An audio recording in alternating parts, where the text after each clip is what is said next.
That's not 25. There's 25. Welcome into The Hook, everybody. Tom Mazaway and crew here on Woodward Sports Network. Dennis Fithian joining us today.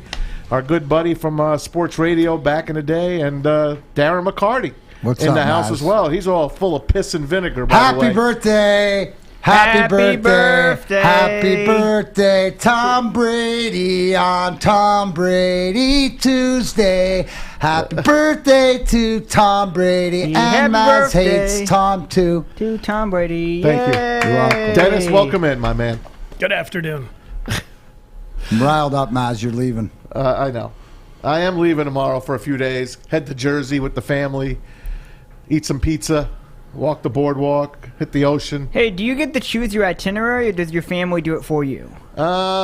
We kind of keep it loose, but this one is a pretty tight schedule. Now, do you take the girl? Do you still take the girls and down the boardwalk and tell them like when you were their age, you did stuff here and you did stuff there? I do. Yes, I do. What's your favorite? What's your favorite thing that they don't care about?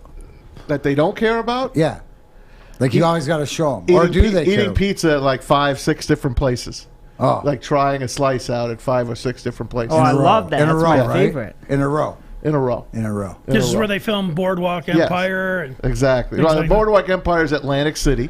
Oh. We won't go to Atlantic City. Sopranos. We'll pass Sopranos, yeah, we'll be at Asbury Park for a day. That's where Sopranos was filmed. Bruce Springsteen, home of Bruce Springsteen. Hey, there's Snooki. Will you see Snooki? Snooki's at Seaside. What's the over-under you see Snooki? We're not going to see Snooki. Unless they're shooting Jersey Shore. Maybe. Unless they're shooting Jersey Shore. The girls we ran into her and her they were following her with the camera, the lights, the whole 9 yards. We went in the Shore store. That was the store that they worked at, back in the day. And the kids got a kick out of it. Nice. They're punks, those Jersey Shore people, but I dug them. That was a fun show for a while. It's still going on, man. It's terrible now. Do the girls, the more time they spend in Jersey, they love it, become more Jersey?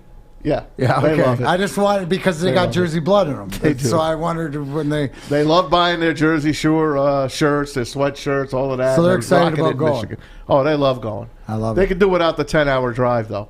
No, but you know what? They're locked and loaded. They got their iPhones. You ready they got to go? Their computers. Is there any last-minute things you've forgotten or you have to do? Tonight I was thinking of going to the Red Sox game for a few innings. Yeah. I'm not sure. I'll make a decision. You can't get Drew's? You're still waiting for Drew to give you the Champions Club? No, not at all. That's not you only go for the buffet. No, that's not true at all. You know that. I like going to a ball game. Tonight could be Miggy's 3-home run game for all we know. He's 3 homers short. Dang. I don't think that's happening, but I am zeroing in on this series. That would be nice. This is going to be it, man. I think, as far as that goes, because they have 6 games on the road after this, and then they come home for the Cleveland Ball Club after that. So, and Chris Ilitch said he's going to open up his pocketbook this offseason. Well, why don't, Matt, it's been Dennis, thanks for joining us again, and it's always great to see you. I know that we're going to talk some college football later, which we were talking about earlier, which is you're the guy I always go to to know what's going on, so it's good to know that you're up to speed on it. But, Matt, why don't you give the people what they want in your sports update? I can do that. We got lots to go on today, and brought to you by our good friends at mybookie.ag, mybookie.com. Don't forget, use that promo code Woodward. Get your first deposit matched halfway up to $1,000. You can bet that Tigers Red Sox tonight. They play first game of 3. And a good matchup. Willie Peralta, who's red hot, against Garrett Richards from Comerica at 7-10. Tigers 30-24 in the friendly confines. Day number 6 of training camp in the books for the Lions. First day with the pads on. They activated edge rusher Austin Bryant from the PUP, so he is back with the team. First rookie fight of the year. Amon-Ra St. Brown, the rookie wide receiver from USC, against the kid from Syracuse, Ifeatu Melifonwu. They just went at it, and they just let him have at it. Another fight, a huge fight, in East Rutherford, New Jersey. The Giants started brawling. Their backup, who's their tight end? Evan Engram got pissed off. Someone hit him late, so he goes and attacks him. Before you know it, everyone is like in a dog pile, and guess who's on the bottom of that dog pile? Daniel Jones. Joe Judge, the head coach, made them do 100-yard sprints after that, and up downs, and push-ups, and so I think Did he they made hurt his his point. little hands? He's fine. Okay. He is fine, but you got to be careful with those QBs. Well, don't they wear the red jersey for? They do, but he wound up. I guess the Giants are too stupid. I guess to not hit the quarterback, their own. It's not training camp until you get a good fight. Or does that tell you something about what they think of their quarterback? No, he's going to be good. Okay, he's going to be fine. The first you. preseason game is this Thursday in Canton, the Hall of Fame game, Pittsburgh and Dallas. Speaking of Dallas, of course, August 10th is the opener for Hard Knocks. You'll get to see that. We'll show you a little bit later the promo from HBO. Here's some other news in the NFL. Panthers wide out. This was a scary situation today in Carolina. Keith Kirkwood, he was carted off the field after taking a hit to his head from defensive back JT eBay. eBay was released right after that. They waved his ass goodbye. Yeah. No word yet on Kirkwood. We'll put fish on that. See if Keith Kirkwood is okay. Kenny Golladay, he hurt his hamstring today in Giants practice, and Matthew Stafford hit a surgically repaired thumb on a helmet. You know that's the worst thing for a quarterback. So he is hurt again. They say he's going to be okay, but you hit that surgically repaired thumb, there's something going to be going on with him again now. Well, the year he had all those comebacks, they had the last, 4 games of the year. They had the Packers, they had the Cowboys in there, and the Giants. Yeah. But the game before that, they had the Bears, and it was the first quarter, and that's when he hurt that thumb to begin with. That was the last time. And then everything went downhill. They lost that game, they lost the rest of them. So you can't quarterback without a thumb. We'll see how that shakes out. Deshaun Watson, by the way, did not practice today with the Texans. Wasn't even on the field. NBA free agency started yesterday at 6. Everyone was just getting signed. I mean, there's millions and millions of dollars going out. 3-point shooting center Kelly Olynyk, now a 3-year, $37 million deal with the Pistons. He played with Miami and Houston. Or Olynyk? Olynyk. No, I don't know. But I haven't figured it out. To be perfectly but I like the way. Olynyk, right? Olynyk? Yeah. Okay. I just... Double checking? No, I'm just trying to get it right. Kelly Olynyk. I've heard of both. 3 years, $37 million. He's a center. But he could shoot just under 40% from 3-point. I would pause it because he is Canadian, so you know how that works. Mac, hey, let me see, huh? No wonder I always wanted the Pistons. I remember when his draft year. Hey, he was the flow. He was one of the rookie years when he played with the Celtics, this guy. So hopefully he can go back to that. They gave him a lot of money. They also signed Corey Joseph, 2 years, $10 million. Remember they cut him. They owe him $12 million, so they bring him back 2 years for $10 million. And they grab former Spurs guard Trey Lyles, 2 years, $5 million. He tweeted out like 5 cities that he hated. This was a while back. Of course, Detroit media goes back and finds those tweets. One of those cities that he hated was Detroit. He's playing for the Pistons. They gave him 2 years, $5 million. They still have $8.6 million left for 2 players. Rod Beard will join us momentarily to fill us in on that. Chris Paul, $120 million for 4 years, stays with Phoenix. Evan Fournier and Derrick Rose with the Knicks. Duncan Robinson, here's the story, man. Former Wolverine. He gets 5 years, $90 million from the Heat. It's the most any player has gotten that has not been drafted in the NBA. The most ever given to an undrafted player. Highest paid Division II guy. Isn't that something? That's awesome. It's awesome. That just go.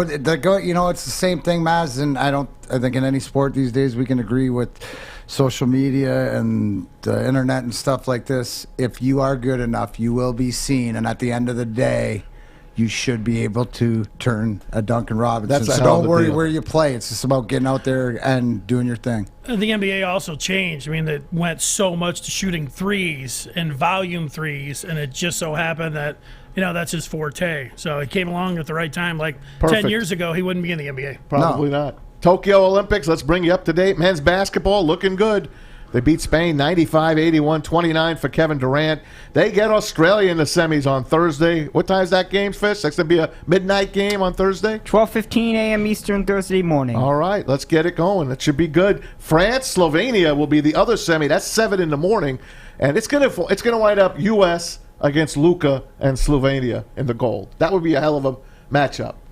Even though France already beat them, Australia already beat them. What? I think the U.S. will settle things. Well, it looks like they got down by 10 early, and it looked like the boys went, we are the U.S. I am Kevin Durant. Let's go. So if they're engaged, I like them. Boomers and then France or Or Slovenia. Yep. These are must watch. No doubt. Even if it is at midnight or 7 in the morning. Simone Biles, she said, all right, I'm not leaving here without a medal. She medaled in the balance beam final, got the bronze, said it was the most cherished medal that she has gotten so far in her career. Yeah, and the Pretty cool. appreciation she had for it just to get back out there is all that I needed. And that tells you a lot about her, and couldn't be happier. And Valerie Allman wins the first track and field gold medal for the U.S. in the discus. 19-year-old Jersey native Athing Mu wins the gold in the women's 800. And U.S. women's soccer play Australia for the bronze tomorrow as well. U.S. leads the medal count with 72. Hold on. What do you got?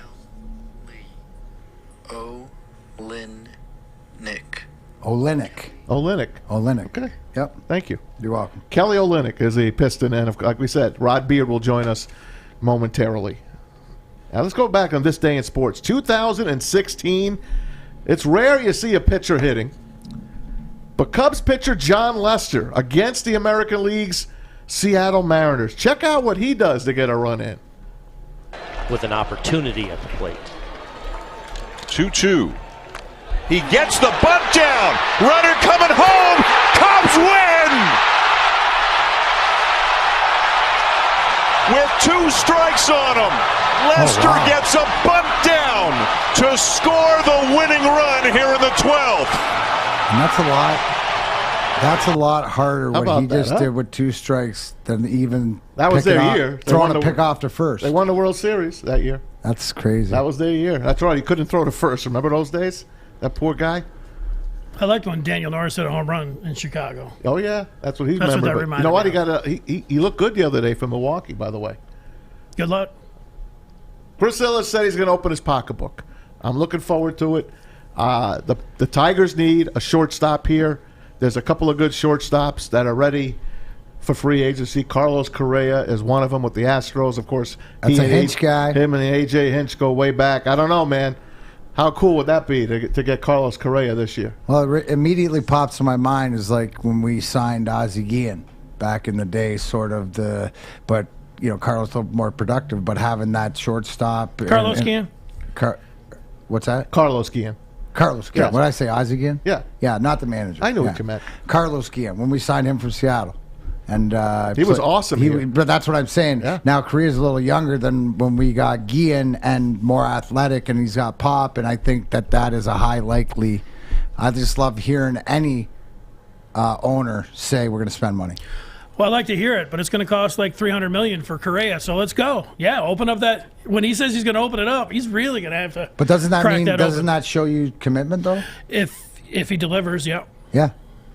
Yeah. Yeah, if he signs Correa for $300 Dennis, million. Great point. It's all talk until you deliver. But that's the thing is, it's the same thing. We're looking for all these teams for signs of progress or when they think it's ready to go. I always said when Stevie addresses the goaltending and the fact that he is, it shows me that the Red Wings are on a quicker pace. The first overall pick, Cade Cunningham. Well, you're going to draw people to come to Detroit and play around him. The fact that the progression and the arms and the Haas's and the Badus and everything else, and the fact that Miggy has some life or he looks engaged. So there's a lot of great signs, but you're right. It doesn't until the money comes through and it's done deal. But that would definitely tell me that they're all in. It would be nice to see some players come over this way that want to come play here in Detroit. It would be. It's We not knew- a hotbed. That's the thing. We knew we were waiting on the pitchers till they Yeah. were able to get out there, but it was a good sign when they got Hinch. Like Hinch wasn't going to stay Absolutely. around. Like if they were going in and the idea was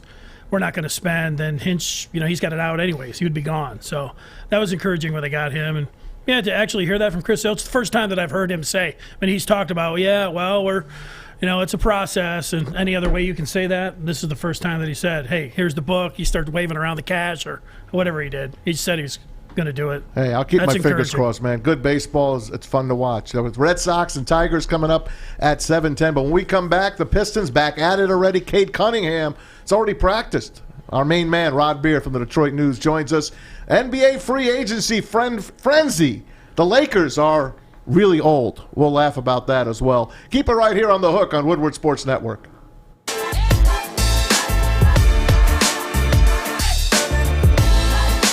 Fish?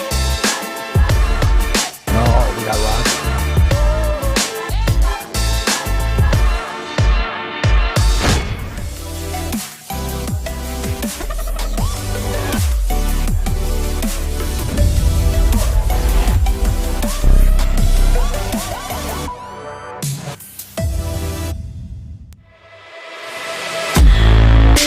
back to The Hook on Woodward Sports Network, Detroit's all-digital sports network. Don't forget, you can get us anywhere. Facebook, Twitter, Twitch, and, of course, on YouTube. All our social media covered today by Juicy Jeff. And hopefully he's going to do a good job today. Fish is here with us, so is Alex.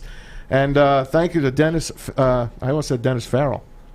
He's our friend, too. Dennis Fithian in the house today alongside DMac and myself. And our good friend Rod Beard from the Detroit News. Where would we be without him when we're talking basketball? We wouldn't be anywhere. So, Rod, welcome back. Come on. Welcome into the show, my man. Thanks a million. Hot Rod. Well, thanks for having me back.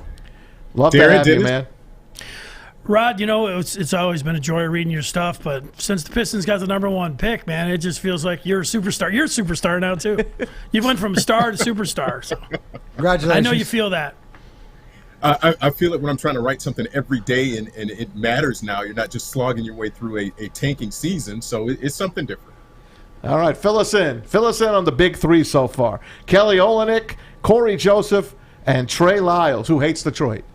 Yeah, I think those are the three positions that they needed is a backup point guard and a veteran point guard, really, that they wanted to do something that they could have some veteran leadership for Cade and for Killian Hayes and Saban Lee. So I think that's an outstanding signing. And they get him for half the salary that he's going to be. He's going to count for $10 million for next year, but they get him for $10 million for the next 2 years. So it's just a savings there. And again, more front office magic by Troy Weaver to be able to bring back a veteran guard there.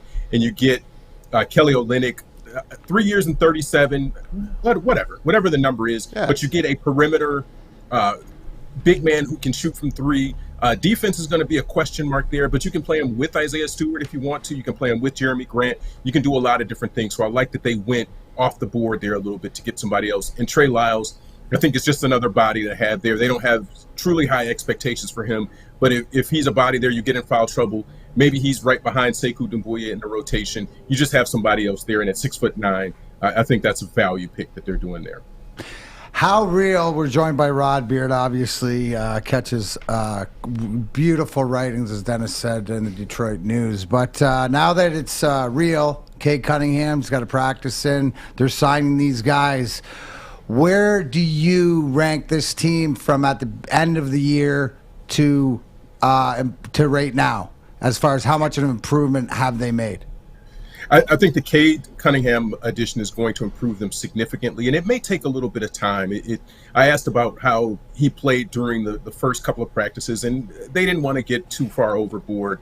But at least he said their goal is to win Summer League, to go undefeated in Summer League, which, I mean, one of those Summer League games is against the Houston Rockets and Jalen Green, so that's saying something in and of itself.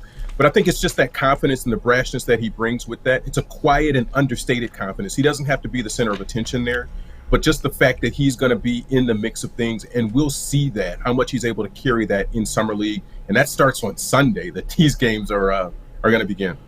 Yeah, Rod, that's pretty immediate, the Summer League. What about next year, if you start talking about play-in game for the Pistons? So that's playoffs, but being competitive for the, what would that be, 9-10 spot? You think that's too much? When you get Cade Cunningham, people think like that. I mean, some people are saying playoffs to begin with, but that sounds like a pretty manageable step if you're thinking about if everything comes together. Where are you at with that? I'm just going to say pump the brakes on that a little bit, because we're seeing what some other teams are doing. The Bulls went out and got Lonzo Ball. Some other teams in the East got a little bit better. So there was this kind of muck in between where the Pistons had a chance to maybe jump up a couple of spots and get to that 9 or 10 spot. But I would say don't try to put too much pressure on it right now, because you set yourself up for disappointment. Yes, Cade Cunningham is going to be good, but we don't know what Kelly Olynyk is yet. We don't know what the rest of these guys are going to, if they're going to take a significant jump. We've already seen the injury bug with Isaiah Livers and with Isaiah Stewart.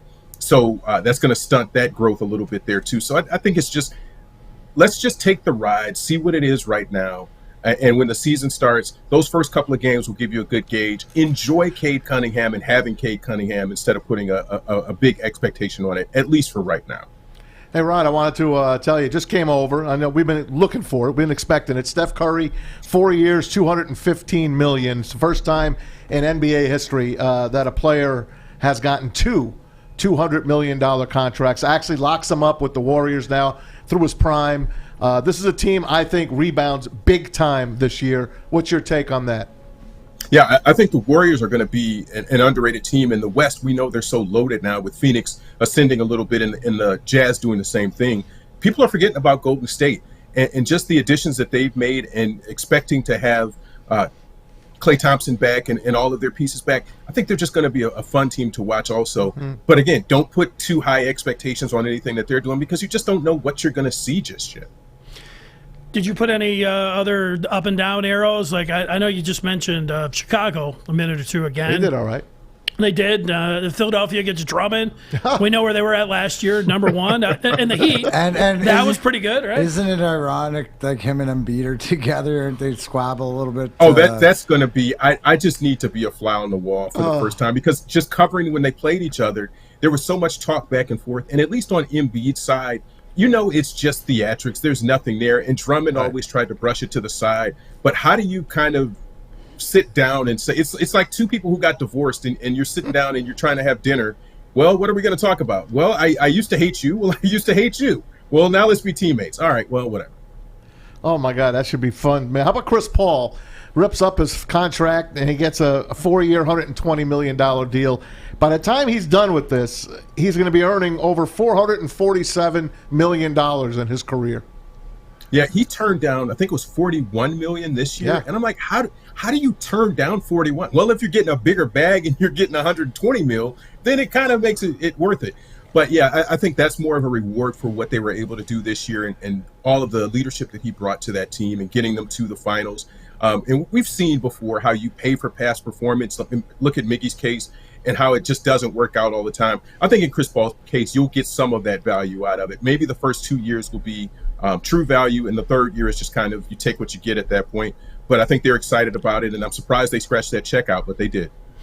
Well, Rod, you've talked about excitement. I'm excited for the Summer League. I think other people are as well. But you already mentioned Isaiah Livers, the two Isaiahs, right, of Stewart and Livers with the foot, ankle, so not expecting them. But Killian Hayes, I would think that this is if there's a big summer league, if it means something for somebody, it's going to mean something for the point guard who missed a lot of this year and then coming back. Big expectations, talking about Killian Hayes. If they are ultimately going to surprise and make some kind of run at the, play-in down the road, I would think big jump from him. But I would put him as kind of a pretty big focus for the summer league. What do you think?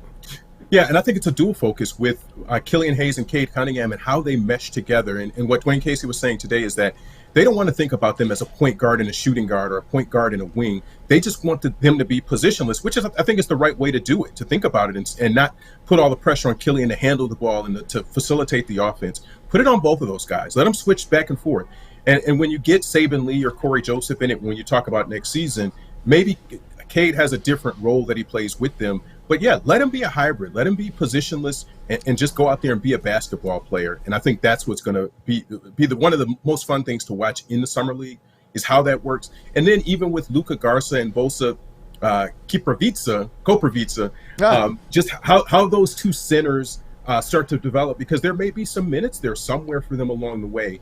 But he said Garza had a good practice and shot the ball well, and that's what they drafted him for. So does that translate? Is he more than just a G League player? Can he come in and get some actual time? Rod, I missed your comp. When I heard you say Luka Garza, I was thinking of Luka Doncic because Cade Cunningham was being compared to Luka Doncic. He's like, is he Doncic? I live on the second floor. I live downstairs. When it came to comps, which one did you favor the most when it came down to Cunningham in the comparison?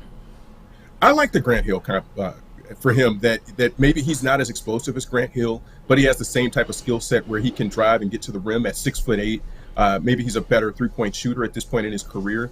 Shot 40% last year. But if he can play like Grant Hill and you get even anywhere near the second coming of Grant Hill, you feel good about taking him at number one and not even thinking about Jalen Green anymore. Hey, Rod, what do you make of what's going on in Lakerland? As far as, do you put anything stock into everybody's making the fact that, they're signing all these guys over 35 and 6 players over 32, 4 over 35, and Carmelo, I think, just signed, if I'm not mistaken. Yeah, Carmelo just agreed to something, and Malik Monk also agreed to something. So they're just trying. He brings their age down 35. Significantly. Yeah, but right. That's it. They just have to piece together a roster the best way that they can with any kind of minimum guys that they can. But I like the structure of what they're trying to do. They got Wayne Ellington, who is a free agent, to provide some three-point shooting. And now it's just everything revolves around Russ and LeBron and AD. How do you create more opportunities with minimum guys? You got to get quality minimum guys. And what's Dwight Howard? And I don't know. I don't know what this roster is, but it's going to be fun to watch and to either make fun of because this is what they had to do, or to feel like, wow, they were able to piece something together with no salary cap room whatsoever. Hope they But doesn't implode. What's that, Matt? I know you do, Matt. Hey, but Rod, with what Russell Westbrook plays that fast up-paced game, and the Lakers they're older, and LeBron more sometimes likes to slow it down and I don't know. Do you think this is going to work? If they stay healthy, do you think this team will work? That's the big question is they had that same issue and not being able to get through the regular season, and they were that 7 seed, and that's where they ran into so many issues, is that they got Phoenix in the second round. They needed to be like a 4 or 5 or maybe even a 6 seed to give themselves a better chance.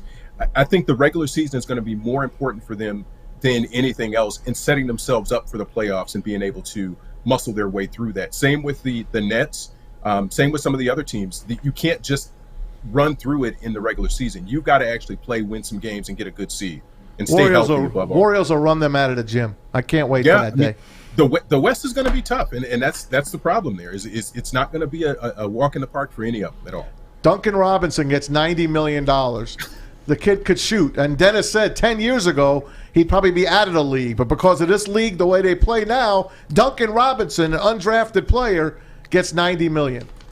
Yeah, and it's the story. I mean, just a Division III guy, a coach calls and says, hey, John Beilein, you want to take a look at this guy?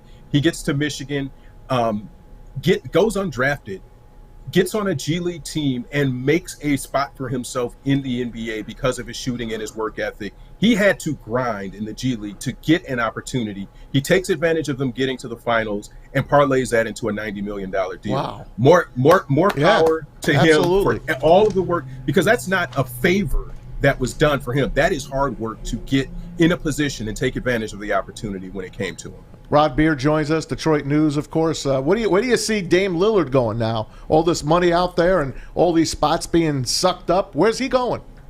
I think he stays. I think at the end of the day, he ends up staying. They got Norm Powell back for him on a big contract, and I think they're just going to try to build around him. It may take another year or two, but again, the West is tough. You're just not going to be able to dance through that because it's going to be 6-7 teams deep, and you're going to have a winning record and be the 7 seed. And try to rough your way through the playoffs. It's just going to be really, unless he gets to the Eastern Conference somehow, I just don't see that there's another pathway for him. Well, the Pistons have $8.6 million left, don't they? 2 players. Can't they just figure a way to bring him over here? He is not playing for the discount whatsoever. And again, it's the long game for the Pistons. I don't think they want to rush this rebuild. And it's accelerated a little bit because of Cade Cunningham, but I don't think they want to rush it by any stretch of the imagination. And again, their books are right now. You only got one guy in Jeremy Grant who's making more than $10 million. Right. And depending on what they do with Hamidou Diallo, you might have a second guy, and now you got Kelly Olynyk. So, I mean, it's not a bloated roster, a bloated salary cap situation they've got. So they're doing this the right way, but you just got to be patient with it. And Blake stays in Brooklyn. His money comes off next year as well. Yeah, that's $30 million where they can go out and be a little bit more aggressive and get a veteran guy, maybe a shooting guard or a small forward or something like that who can really help them. Rod, did Dwayne Casey say anything about the potential on draft night? You know, there are all the rumors about fielding some other calls. Did they talk about, did they get close at all to that? And same thing with free agency, where there are some other guys that they were thinking about that I know they like the guys they got. Of course, they like Cade Cunningham, but any of that talk about just how close they might have been for somebody else? No, there's no talk about that. I think that may go to the grave with everybody, that they've had a media kind of blackout with everything, that there isn't a lot of information that's seeping out, even from the national guys who typically break a lot of news. There wasn't a lot there. But Kelly Olynyk, I think, is a guy they focus on very quickly because that deal got done so soon after the open of free agency. I think that's one guy that they really locked in on. And the other ones were just kind of, you read the market and you see that you don't want to have to pay too much. I think Corey Joseph even also was a guy that they looked at, said, hey, if we can make a deal that works numbers-wise, then we want to bring him back because he knows the system. He's a good locker room guy, and he played well in that chance he had last season. Alex has got the last question of the day for you, Rod. Alex's edition. Yeah. Hey, Rod. Thanks for joining us again. I just wanted to ask you about a restricted free agents in Frank Jackson and Hamidou Diallo. What's next for them? I understand we gave them qualifying offers. Like, what's the process like with these guys? Can we expect them to be in the Pistons uniform this coming season? Because, quite frankly, they were the bright spots that second half of 2021. I'd like to see them back.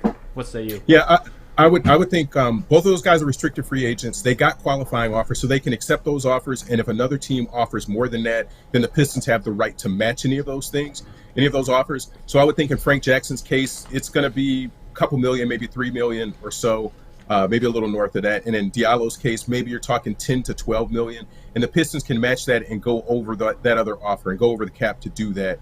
They're not bound by staying within a certain number to bring back their own free agents in that case. So I think in both of those are pretty much locks unless it's something that's just a ridiculous number that another team is willing to shell out. All right, Rod. Appreciate you as always. Thanks for a great basketball season leading up to this, and we look forward to talking to you again, man. Have a great rest of the summer. See you, bud. Absolutely. I appreciate you guys. Thanks. We appreciate you. Read Rod, of course, at Det News Rod Beard, at Det News Rod Beard on Twitter. One of the best in the biz, and he's always a good friend of ours.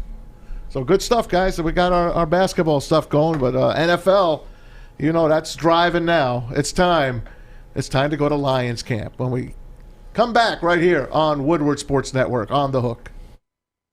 Do you know why realtors love using Hall Financial as a lender? Because of our commitment to speed and service. We have nearly 4,000 five-star reviews already. Call today, 248-308-5000, or go to callhallfirst.com. Kory's been wearing this LeBron James jersey around the network.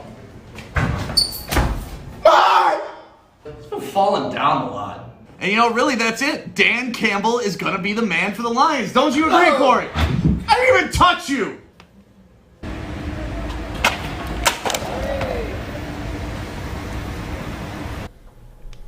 Start a new career in an industry that is always essential, the heating and cooling industry. Learn more today by visiting northwesterntech.edu.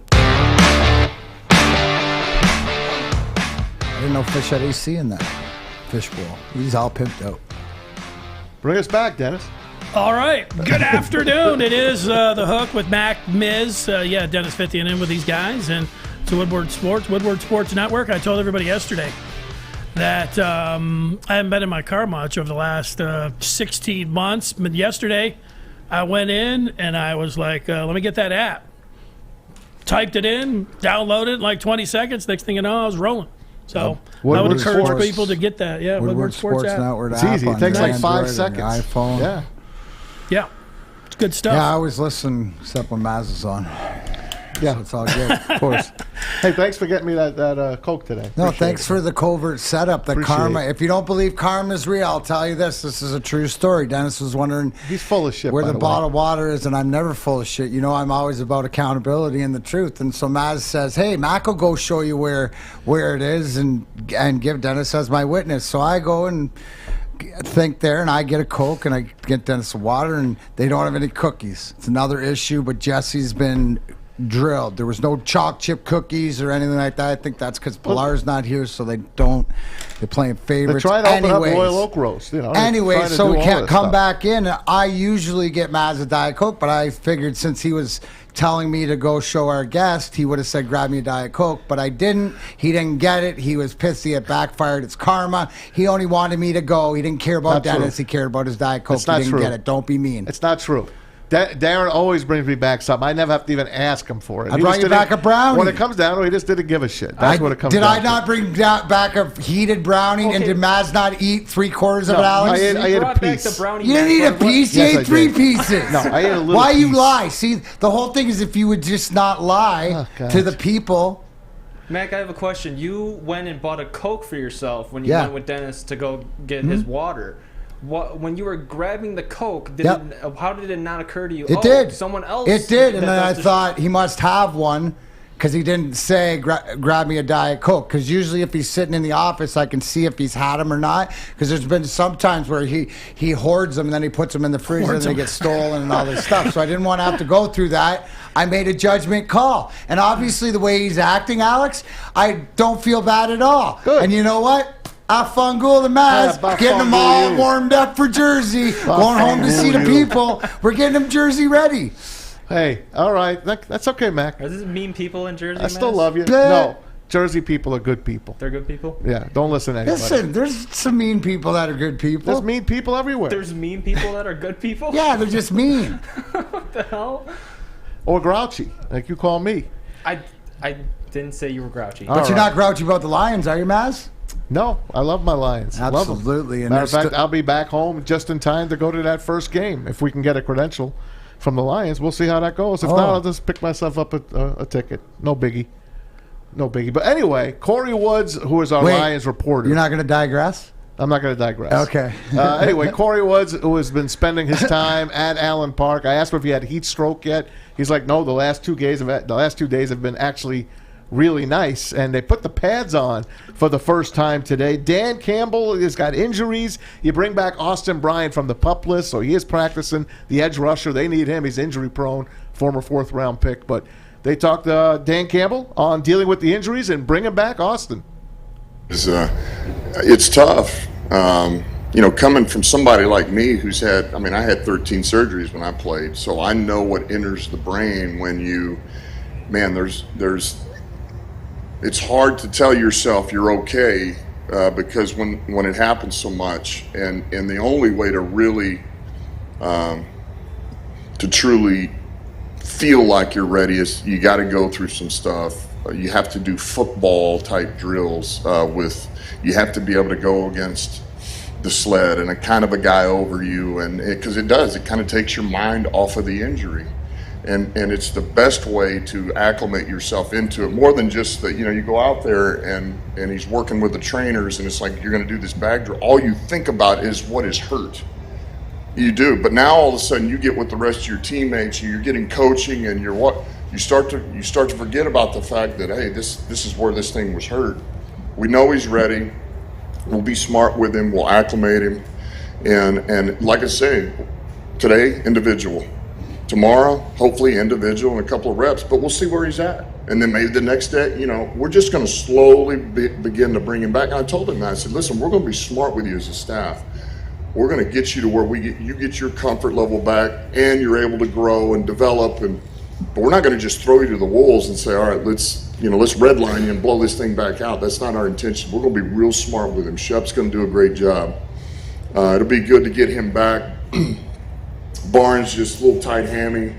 He had it kind of back in the spring, so it's just lingering a little bit. So that's why we held him back. But there again, we're being smart with him. I don't think this is a major issue. It's just something that we do feel like if we put him back out there, we can make this thing worse than it needs to be. Yeah, this is where you hope that in the days and weeks ahead, you don't hear a lot of Dan Campbell talking about the infirmary. Yeah, this guy's got one of these. He's got soft tissue, that.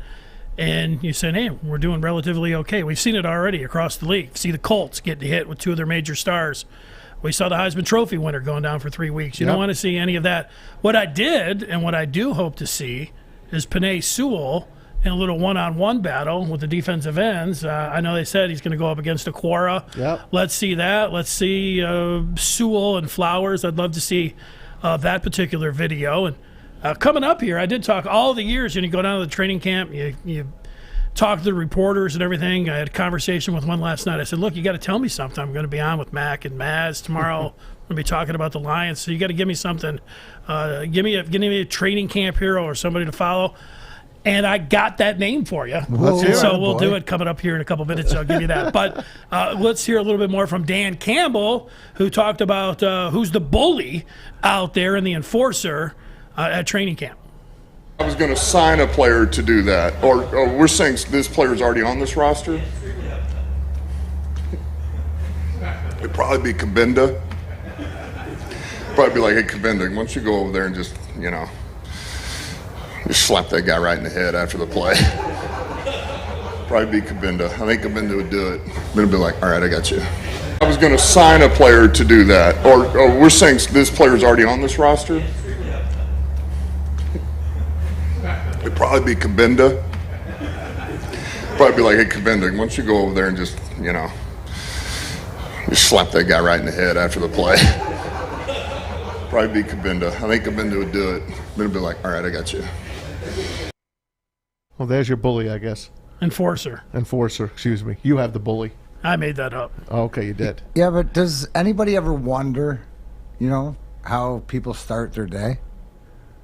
Start their day. I mean, I know I start my day with coffee and cannabis, but that's me to get my system going. But the coach doesn't start with cannabis, but he has coffee. But does anybody start their day like Mr. Alpha Positive himself, Dan Campbell? Well, normally what I do is I'll get 2 venti. I go to, Starbucks, I get 2 venti of the pipe with 2 shots in them. So black eye in both. That's what I come in with. That's how I start the day, so. See, even though Coach is promoting coffee, he promotes DMac's black eye. You see how it is? Promote the flower at the same time. What's the venti? Venti's a large coffee. Black coffee? So 2 large, like it's like a 20 ounce or 24. Why can't you just say, can I have a coffee? No, it's American, but he makes it Americano. So two espressos in both of them. So he's got 4 espressos and 2 large coffees, all jacked up on Mountain Dew and coffee. No, I like it. Coffee is one of my favorite drinks. I drink it all day. Mac had a Mountain Dew today, a bottle of Coke, and a big coffee before we started the show today. And who asked him about was just to that? bring Was me Alex. up. Alex was a little worried about you, I think. Weren't you, Alex?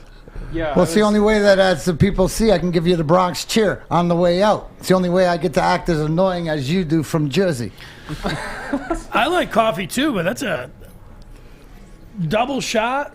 That's a 4 shots. That's a 2 man's in man. each. Two. Black eye, black that's eye. a man's man, man. That's a Dan man's Campbell, man. he's That's a man's man. That's what. Hey, Dennis, is this not fair? You want the guy leading your football team. Hey, that's what he does. You don't need to do it, but he's leading that football team out there doing ups and downs and leading men. So if that's his gig, Yeah, if it's working for him. yeah. We'll take it. We'll take it. Hey, when we come back, we're going to have our own little Hard Knocks because the Lions, they didn't get the Hard Knocks call this year from HBO. Dallas got it. But DetroitLions.com does their own really cool thing, and it's with the offensive coordinator, Anthony Lynn. So keep it right here. You're watching and listening to The Hook on Woodward Sports Network. I'm looking to bring on another HVAC tech right now. We are recruiting 5 to 10 techs a month. We're looking to grow and expand. Every new tech we hire is from Northwestern Tech. The hands-on training is fantastic. They're always my first call. We love hiring Northwestern Tech grads. They come out trained and ready to work. Our program is only 10.5 months, and our next classes are starting soon. So why wait? I'm looking to hire a graduate of Northwestern Tech. Northwestern Tech. Northwestern Tech. Northwestern Tech. What's up, guys? Yes, Tuesday, and you might need your lamps and you might need your knives, and this is what Dennis really liked yesterday. Listen up. It makes a noise when it comes in and it comes out. You might need this machete. And where can you get this? From Coast. Yes, Coast Portland since 1919. Go to coastportland.com. Use WSN 20 for 20% off. Now, hashtag how we coast anywhere that you Woodward Sports let me know by Friday. I will give you a $100 gift certificate. Bing, bang, boom. You can get yourself one of these, or even smaller for whatever you do. Just tell me how you do it. So that's hashtag how we coast. And go to coastportland.com. Check out what they have to offer. Anyways, Dennis, as we were coming back, you did a great tease. In radio, they call that a tease earlier, where you were doing some due diligence and behind-the-scenes stuff, going to your sources and everything. You're bringing the people here on the hook what they want. Now, who are you going to let us know? Who is the secret weapon or this dark horse in training camp that you have uncovered? Yeah, I think dark horse is the better kind of description of it. It's somebody that I'm not talking about it's going to be a superstar for the Detroit Lions this year, but we do know that there's different position groups that definitely are out there where somebody can come out of nowhere and could star. That's what I want to get to. But before I do that, just when you when you what is it? Machete? Unsheath that or whatever it's called. This is called machete. Yeah, it's been a couple of years since I watched The Walking Dead, but I just feel like, Daryl's walking around with one of those things, and he's ready to go. Daryl, Darren, whatever. Hey, you know what? Yeah, it's pretty close. That's right. Listen, Maz, first day had the coast. He says, is this a good idea? I said no. He said, screw you, Mac. Cut himself. Handed me the coast. I've been doing it ever since. Plus, Santa DMac's been giving away $100 gift cards at hashtag How We Coast on Friday, so don't miss out. Well, we know that Marv Jones is in Jacksonville. We know Kenny Galladay got little hammy with the Giants today. Maybe he was on the bottom of that pile where they were fighting. Could have been in that dog there for pile. the Giants. So there's a huge Maybe opportunity it was down here. And ups because he initiated it. I don't know. Rumors start somewhere. Well, Ty Williams comes in from the Chargers. We've seen a little bit of him over the years, and Rashard Perriman as well. I remember a 4 or 5 game stretch watching Perriman with the Bucks. I don't know, 2 years ago, 3 years ago. He had a hell of a run. He did. He looked pretty nice. But then he didn't take it to the next level the following year. He didn't, but I think there's an opportunity, whether it's going to be the rookie or some of these other wide receivers, and that's where I was led to the direction of a guy who only stands, let's see what he is listed at. When I took a look at him, I was like, he's not that big of a guy. 5'8". 5'8", number 13, Victor Bolden Jr. is somebody, if you are going to watch the Lions, whether you see any video, if you're going down there, you're watching right here on Woodward Sports Network, and you say, hey, I'm looking for 13. Definitely when they get into the preseason, they're playing those exhibition games, he's trying to make this team. He's trying to make a move as a slot guy on this team. So somebody is one of these training camp guys to keep an eye on. Bolden. Victor Bolden Jr. A little bit of both. One of these guys got some wiggle. Get him in the slot, get him the ball, let him fly. It's like a Theo Riddick. Like a Tyreek Hill. Yeah, I don't know if he's taking the top off the defense. I know I didn't ask. That's a good question. And when I was talking, I was saying. Who's a comparable? They give you a comparable? They did not, but Okay. I would think who's the salsa guy from a couple of years ago? Victor Cruz. Yeah, Victor Cruz. Victor That's who I would say. Victor Cruz is kind of the same stature. Put him in the He slot had a over great there. couple of years with the G-Men. He made some money. Yeah, somebody that can make some plays for you in the slot, get the ball out to him pretty quick. But he said he turned some heads, and there have definitely been people talking about him with the Lions organization already. So somebody to keep an eye on in training camp.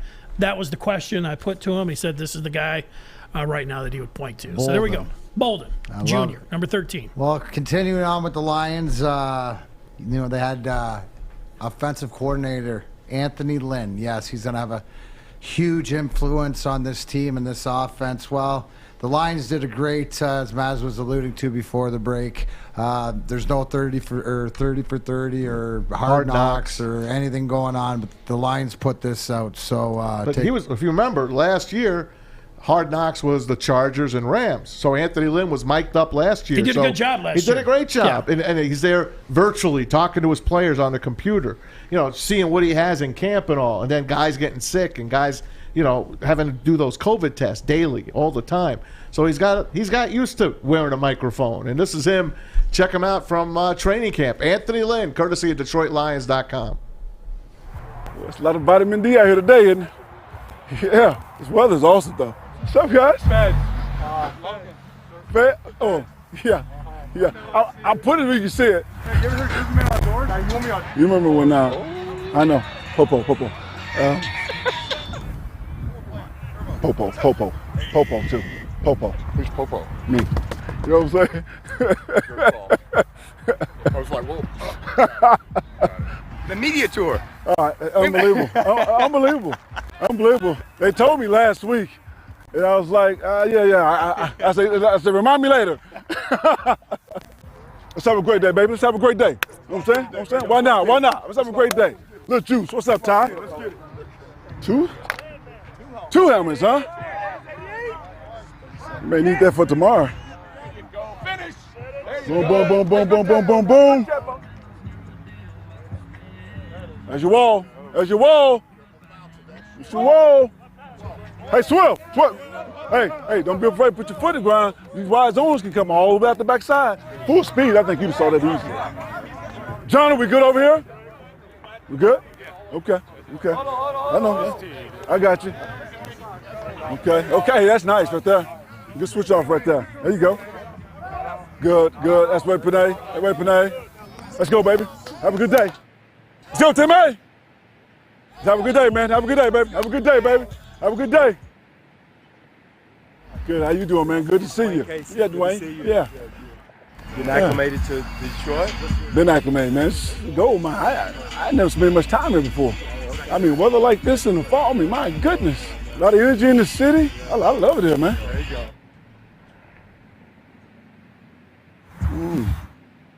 Hey, Ben. I need to steal a minute because I want everybody to go through that. I want them to go through that before we put the pads on. Okay. Just go through that gauntlet with carrying the ball. Here we go. Individual, RBs and tight ends. I like how you lock the wrist right there, young man. I like that. Ooh, he's moving the machine. He's moving. Oh, stay on your feet. Here you go, lock that wrist. That's nice. That's good power level right there. I need this to come further back. I just need to take this back where they got. Go farther. Yeah, if you can do it, I'll take it. Coach GM right over here. Oh, I met him earlier. Yeah, awesome. yeah. Boom. You should be open every time right there, every time. Unless they press you. And even if they press you, you're open, right? There you go, get outside leverage. Take what it give you. Who want to go deep, huh? Who want to go deep? Hey, you still talking that deep ball? Huh? You still talking that? Not today. Not today. Whoa, you something else, L. Oh! David, get it up. Take it off, here we go. Next play. 21, what's up? I'm good, man. If you're good, I'm good. I'm great. Oh! Good ball. Go. Hey, that's what move in the pocket, JG. 11. A little slide move. That's big time, boy. Big time. You gotta get out. They gotta get out a lot faster than they did earlier, Hank. A lot faster than they did earlier now. Hot. There you go. We give it up. Third step. That's good technique there, Zay. That's good. Boom. Charlie, like you want to hit somebody right there. That's what we got to see right here, Charlie. This is what I need to see right here, Charlie. I like your eyes right there. You know where he's at. Your feet will take you there, right? Good hydrate. We'll be right here at the 40. Good hydrate. That's what I'm talking about, Charlie. Hey, Ben, what you give Charlie this morning? He ain't said nothing on camp.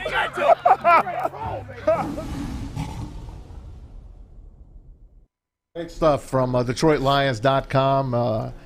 I love it. I love Hard Knocks. I never miss one. Every year I watch it. I'll watch it on August 10th and watch it weekly as they go through the Cowboys. My favorite one so far has been the first one that they did. It was with the Baltimore Ravens. That was really great how you got to see these guys in action. You see them on the field. You see them getting into it on the field. Then you see the downside of football. Once preseason starts, you see the Turk walking door to door, knocking on the door, saying, hey, coach wants to see you, bring your playbook. That means you're going to see the Turk, and that means you're going somewhere else, so you're leaving camp. This is great. This is stuff that fans are now able to see. It's a phenomenal part of watching football. Football's a TV game, but when you can get out and see these guys practice, that's where you want to be. Well, it fires you up. You know, we're sitting out here, we're a ways away still here from the first exhibition game, and, you know, the training camp, they're in pads, but, you know, just to see Anthony Lynn out there, and last year, you know, you can see how personable he was as the head coach of the Chargers, like, hey, I'd play for this guy, and you can see it right there. And the one thing, like, you know, I don't know Jared Goff, I know too much about him, but I just heard Anthony Lynn say, hey, good ball, G. So, hey, G, and it's all these, like, little inside things. I know years ago, I would say, hey, DMac. And I was talking with the play-by-play guy for the Wings with it was Ken Cal, and Cal goes up to Darren. And he just says, "Hey, Mac." And I was like, "Ooh, Mac." That's that's what the inside guys call it. Mac. No, so, the inside guys call me even worse. You can't repeat it out here. I call him Darren when I'm mad at him. Yeah, exactly. Yeah. Okay. Anyway, all right, Mac. How about last year on HBO? You saw the Chargers and Rams. We have the Rams quarterback here. And we have the Chargers' former head coach here in camp this year. That's That's pretty wild. But what Next I year, the like is Lions will Anthony be on Lynn. next year.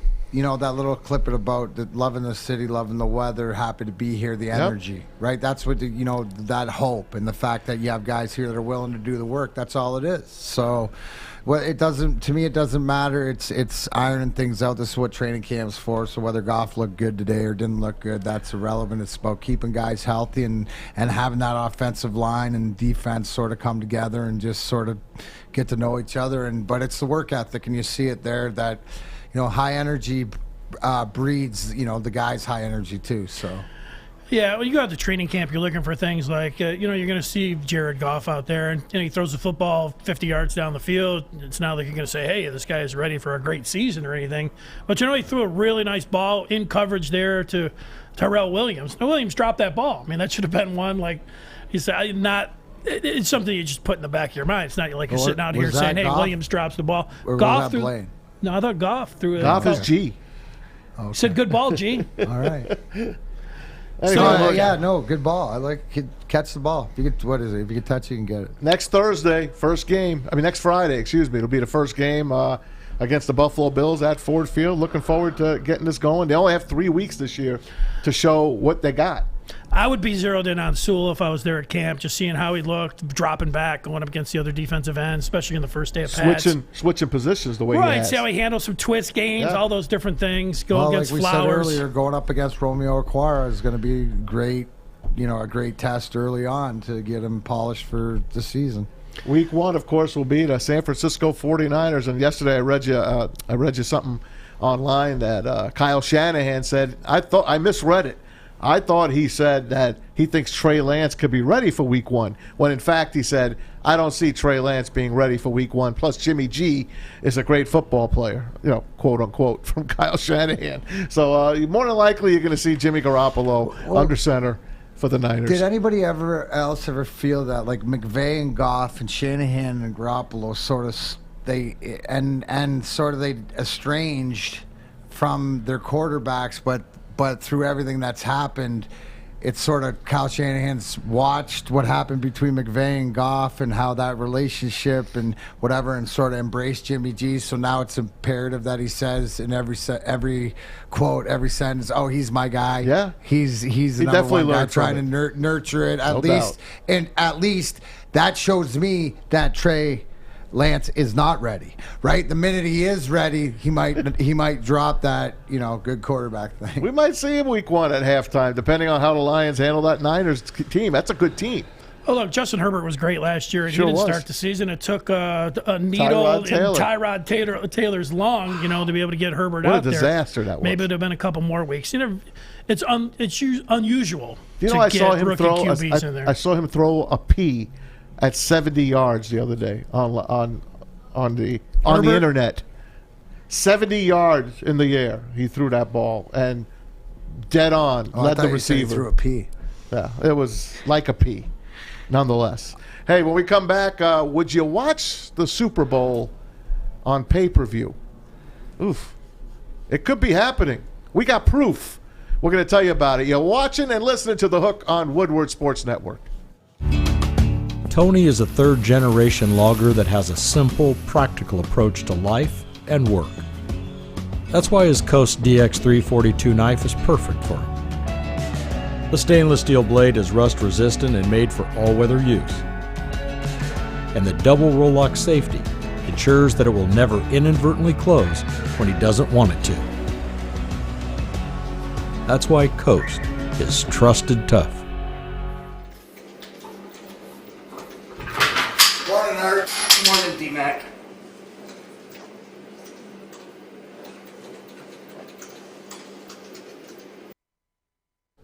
What's going on as we enter the 4 o'clock hour before we get to the pay-per-view? Gonna be Super Bowl. Let's get to Maz and his sports update. All right, Mac, brought to you by, I call them Mac. Brought to you by mybookie.ag, mybookie.com. Use the promo code Woodward. They'll match your first deposit halfway up to $1,000. Tigers and Red Sox tonight to start a 3-game series at Comerica. Tigers will get out of town after this one. They'll have a 6-game homestand against the Indians and company. The Indians will be here after that. Tonight, Willie Peralta against Garrett Richards at 7:10. Day 6 of training camp at Allen Park in the books. First day with the pads on. Austin Bryant back from the PUP list. So we'll see how that's going to roll out. NBA free agency. Pistons signing three-point shooting center Kelly Olynyk to a 3-year, $37 million deal. They also bring back Corey Joseph, 2 years, $10 million, and they grab former Spurs guard Trey Lyles, 2 years, $5 million. What's up, brother? Insiders on Corey Joseph, we call him CJ. CJ, I like that. He had a good year last year. Hey, Matt, you're not allowed. He's got a ring. You don't know him long enough. No, hey, I don't. I'm a little uncomfortable you calling me Mac there because, we're not that tight. I only known you like 25, 30 years. That's it. By the way, Pistons still have some money, folks. $8.6 million left. They could fill that with 2 players. Chris Paul gets 4 years, $120 million to stay with Phoenix. The Knicks make some noise. Derrick Rose staying in New York. He loved it there. They also grab Evan Fournier. Excellent pickup for him. Tim Hardaway Jr., we were talking about him coming here. He stays with the Mavericks. You made a noise at Evan Fournier. You're not a fan? No, he played well for France against USA, but he didn't play well for the Celtics. There was a stat that I saw on Fournier when he was with the Celtics that if you extrapolate some of those inside numbers, that the bottom line is that he's not living up to any kind of he got a big raise. Big time analytic numbers in the tank. That would be typically a Knicks move. So it seemed like an old school Knicks move. Yes. You're right. Throw a bunch of money at a guy that really. I'm surprised they don't bring back Timothy Mozgov at this rate. By the way, the Bulls grab Lonzo Ball. How about that? He leaves. Was he with the Lakers last year? Lonzo. Pelicans. Pelicans. Fly Pelican. Alex Caruso from the Lakers. He comes over. Kyle Lowry. Hey, Alex Caruso, by the way, one of Mac's favorite guys. Absolutely. Why? Right? What's that? He likes to smoke the ganja. Yeah. Oh, okay. Yeah, that's my dude. All right. Didn't he get caught with Yeah, on the border? Oh, or that's something right. Like He was that? in a bordering a plane, I think. Yeah, not probably the smartest thing that you could do. I'm not saying that, sometimes. If you're flying to Colorado from Michigan, does it matter? Can you bring anything you want on there? Or is it different because of the airspace? Here's the whole thing: is like the TSA isn't looking for it, but like the fact is that they get it, they report it. So if you're in a state that has it, you pretty much if you try, you get caught, and if it's a personal amount, they'll just throw it out. But but you can also fly. Like if you look it up online. Look it up online, and TSA will tell you that they're not, it's not like don't be smuggling stuff. I mean, there's a difference, but your personal stuff, you can get that through. All right, Kyle Lowry leaving the Toronto Raptors, heading down to South Beach. He's going to Miami Heat. Blake Griffin gets a 1-year deal to stay with the Nets, and former Wolverine sharpshooter Duncan Robinson, 5 years, $90 million from the Heat. He is the largest deal ever for an undrafted player. Philly. They get Andre Drummond for 1 year. He gets to play ball with Joel Embiid, his buddy. Men's basketball in the Olympics.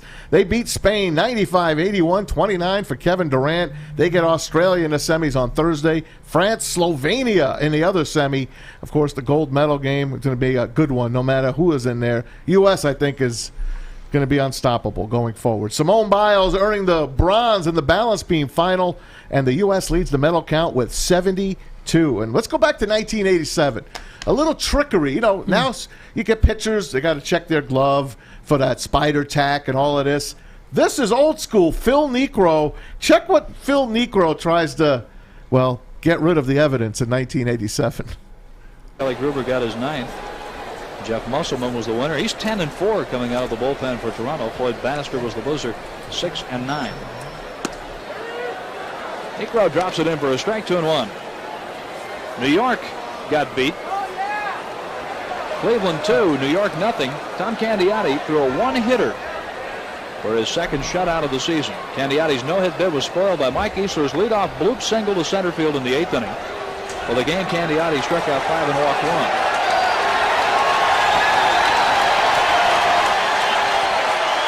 They are inspecting Phil Niekro. Where'd he put it? They say either loading up the baseball or something, and Tom Kelly's really getting into it. With Dave Phillips and with Tim Cheetah. There he comes.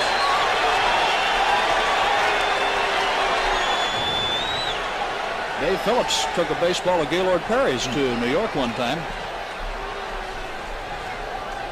Yeah, watch his pockets now, right? Here it comes. That's one. Watch what he tries to do. Oh, Nico. Right like this before. That's it. He's been kicked out of the game.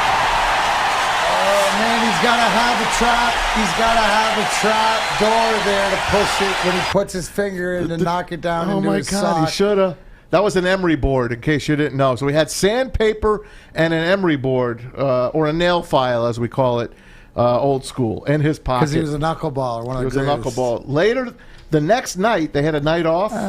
He was on David Letterman, and he came on with like carpenter's gear on, and he had all kinds of stuff with him. They made a great joke out of it back. But was it the Naked Gun where he's looking for the gun? He's looking for the gun there, and he's patting out the guys with sandpaper and a drill. That was all Gaylord Perry, and that's and Joe Necro, Phil and Joe Necro as well. So that's it on this day in sports. So we teased going to the break, the Super Bowl, the American holiday, which is eventually going to be played on President's weekend in February. It's going to get pushed back. There's going to be 18 games. You will see. There'll be 2 breaks, 2 bye weeks. That's going to happen.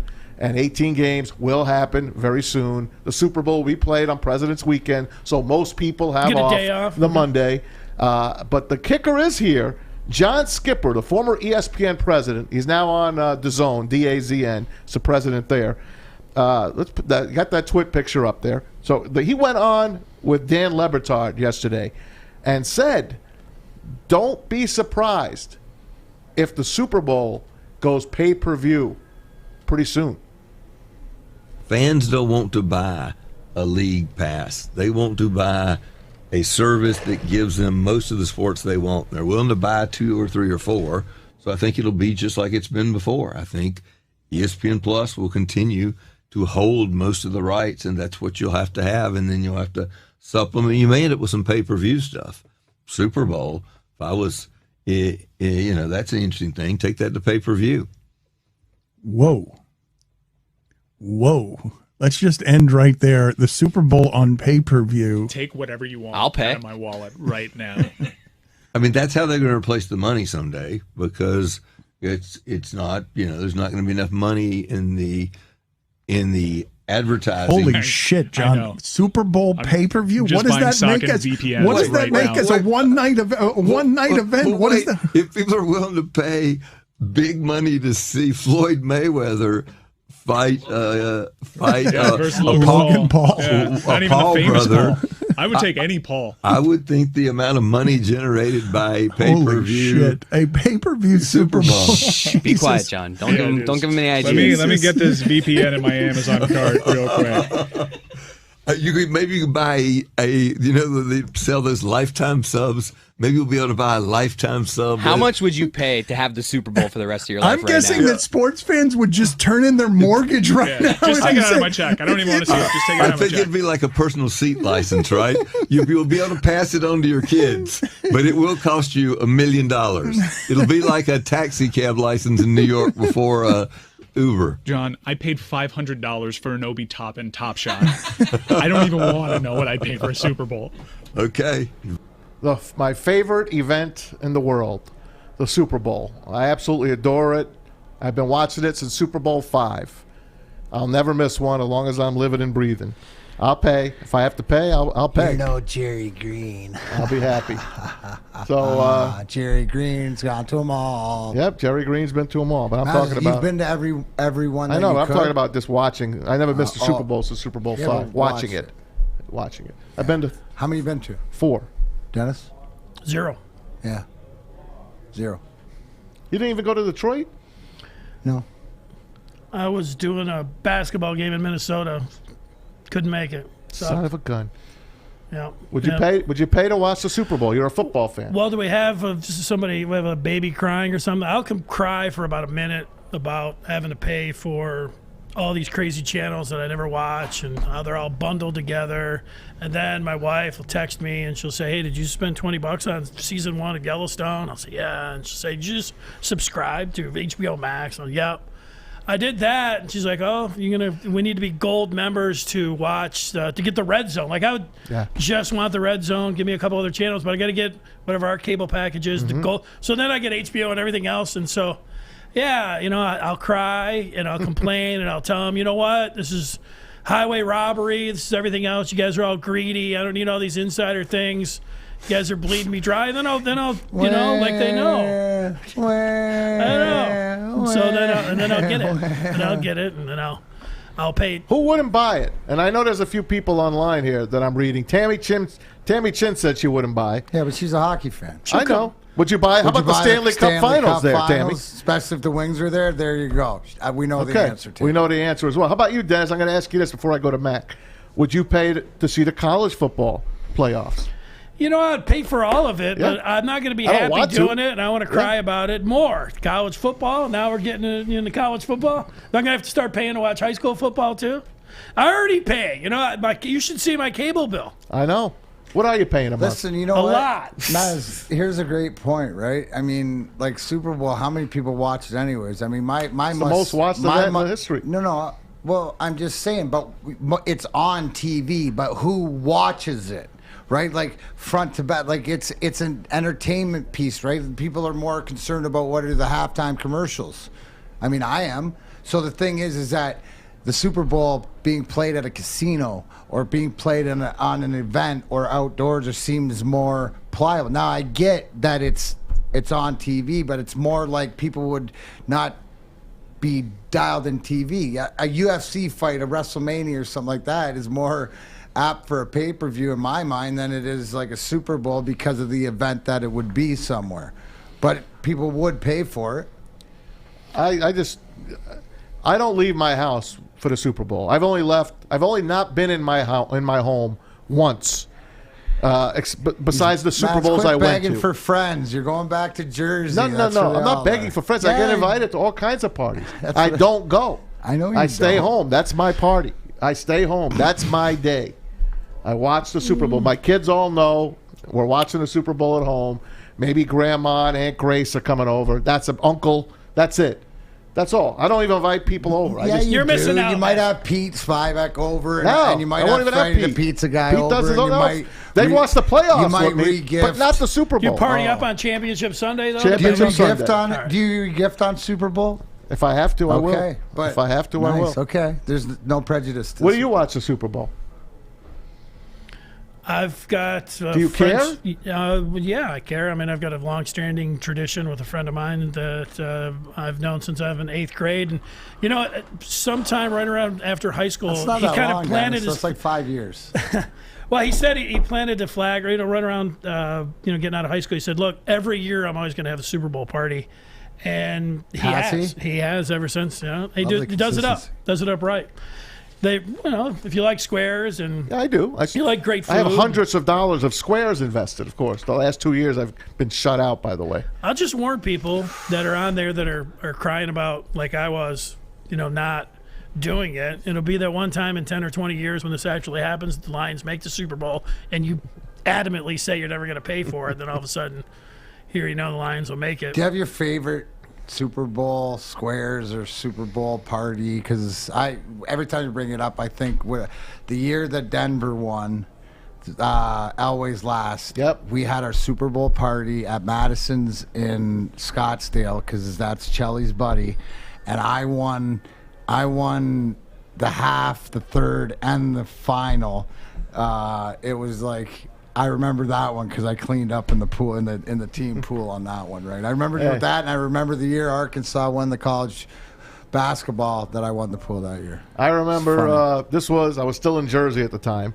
It was the Niners. 95 Hogs. It was the Niners in Denver. Niners was slaughtering them. Niners was slaughtering them. So San Francisco scores late in the quarter, actually to end the quarter, but they have to kick the point. So if they don't kick the point, my mother's going to win $15,000. It's the first quarter. And secretly, my mom, every week, with her friends, would be putting money into the Super Bowl pool. That $15,000. I don't even know what does it cost. It cost a lot of money to get into it. But to win $15,000, the score had to stay that way. And I told Mom, It's Mike Kofor kicking. They call him Captain Hook. He's going to miss this. And she's like, impossible. He's not going to miss it. He's not going to miss it. Mike Kofor, he hooked it. My mother won $15,000 Oh, on that nice. quarter. I thought this we was all a started total jumping up and down. No? I call them Oscar Costanza moments when he Oscar Madison, George Costanza something. But that was like before you had the Kabuki curse. Yep, I was still a young guy. I wasn't jinxed yet. And Mike Kofor, thank you, Captain Hook. You can look it up. He missed the extra point at the end of that quarter. Hey, that's why the pools as they've progressed as over time, where every score, I like the every score gets paid. I like so the 6 and the 7 get paid. We play in additional squares something called Pass the Bag. I play that too, but but I don't think we're talking about the same. It's every time there's a score. So if there's a touchdown, you have you'd pass the bag to me, but there's an extra point, I pass it over to Maz, and then if there's a field goal, and whoever ends up with the bag, bag at the end of the quarter, that's a good one. Come along with, but you work in extra points and safeties that way. I do if I ever meet. I don't know if I ever will. It's likely he played his college football at Michigan State, a wide receiver named Benny Fowler. Sure. For the Broncos. Did he catch a touchdown or a 2-point conversion? Whatever he did, and it was like right at the end of the corner. I hadn't won a square in 20 years, but Benny Fowler, and when he did it, I was ecstatic. And I said, that Steelers or Broncos? He was with the Broncos. Okay. I think. Yeah. So I said if I ever run into Benny Fowler, I'll buy him a drink. That's awesome, man. I have yet to buy him that drink. All right, so we all know you're all liars. You're gonna pay to watch the Super Bowl one day. Hopefully it'll never happen, though.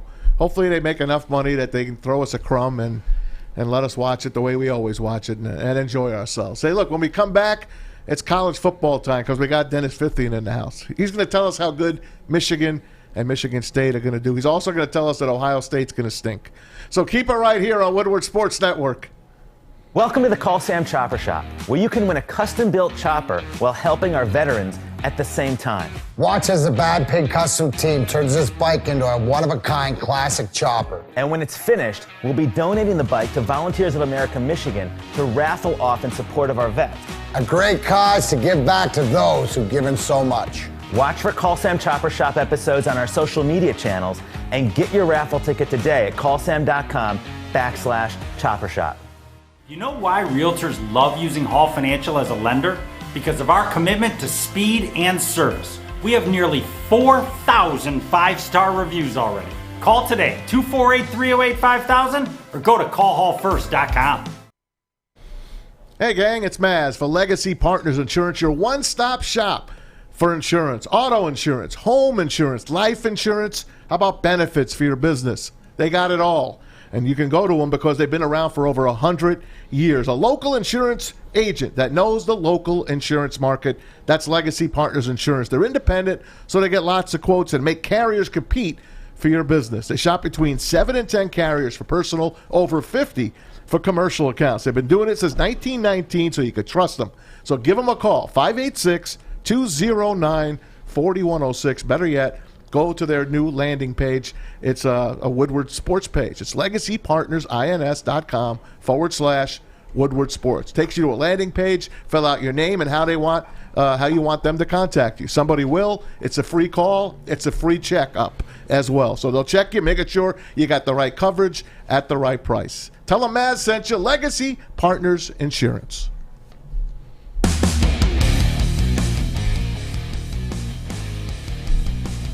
All right, we're doing it here. We're back. The Hook with DMac and Maz, Dennis Fithian in here. And we take the turn. We've been talking a lot about pro football and the Lions, but we are getting closer and closer to the college football season, which, gets some people excited around here. Well, it was nice that you were you had some love as being a Michigan guy for a Michigan State guy because he did you right. Well, you know what? He did. What am I going to do? It's like, no, you man. call it like you see it. You don't deny it. I love it. Do you root for both, or are you just strictly Michigan? When I was growing up, Michigan State football wasn't really any good.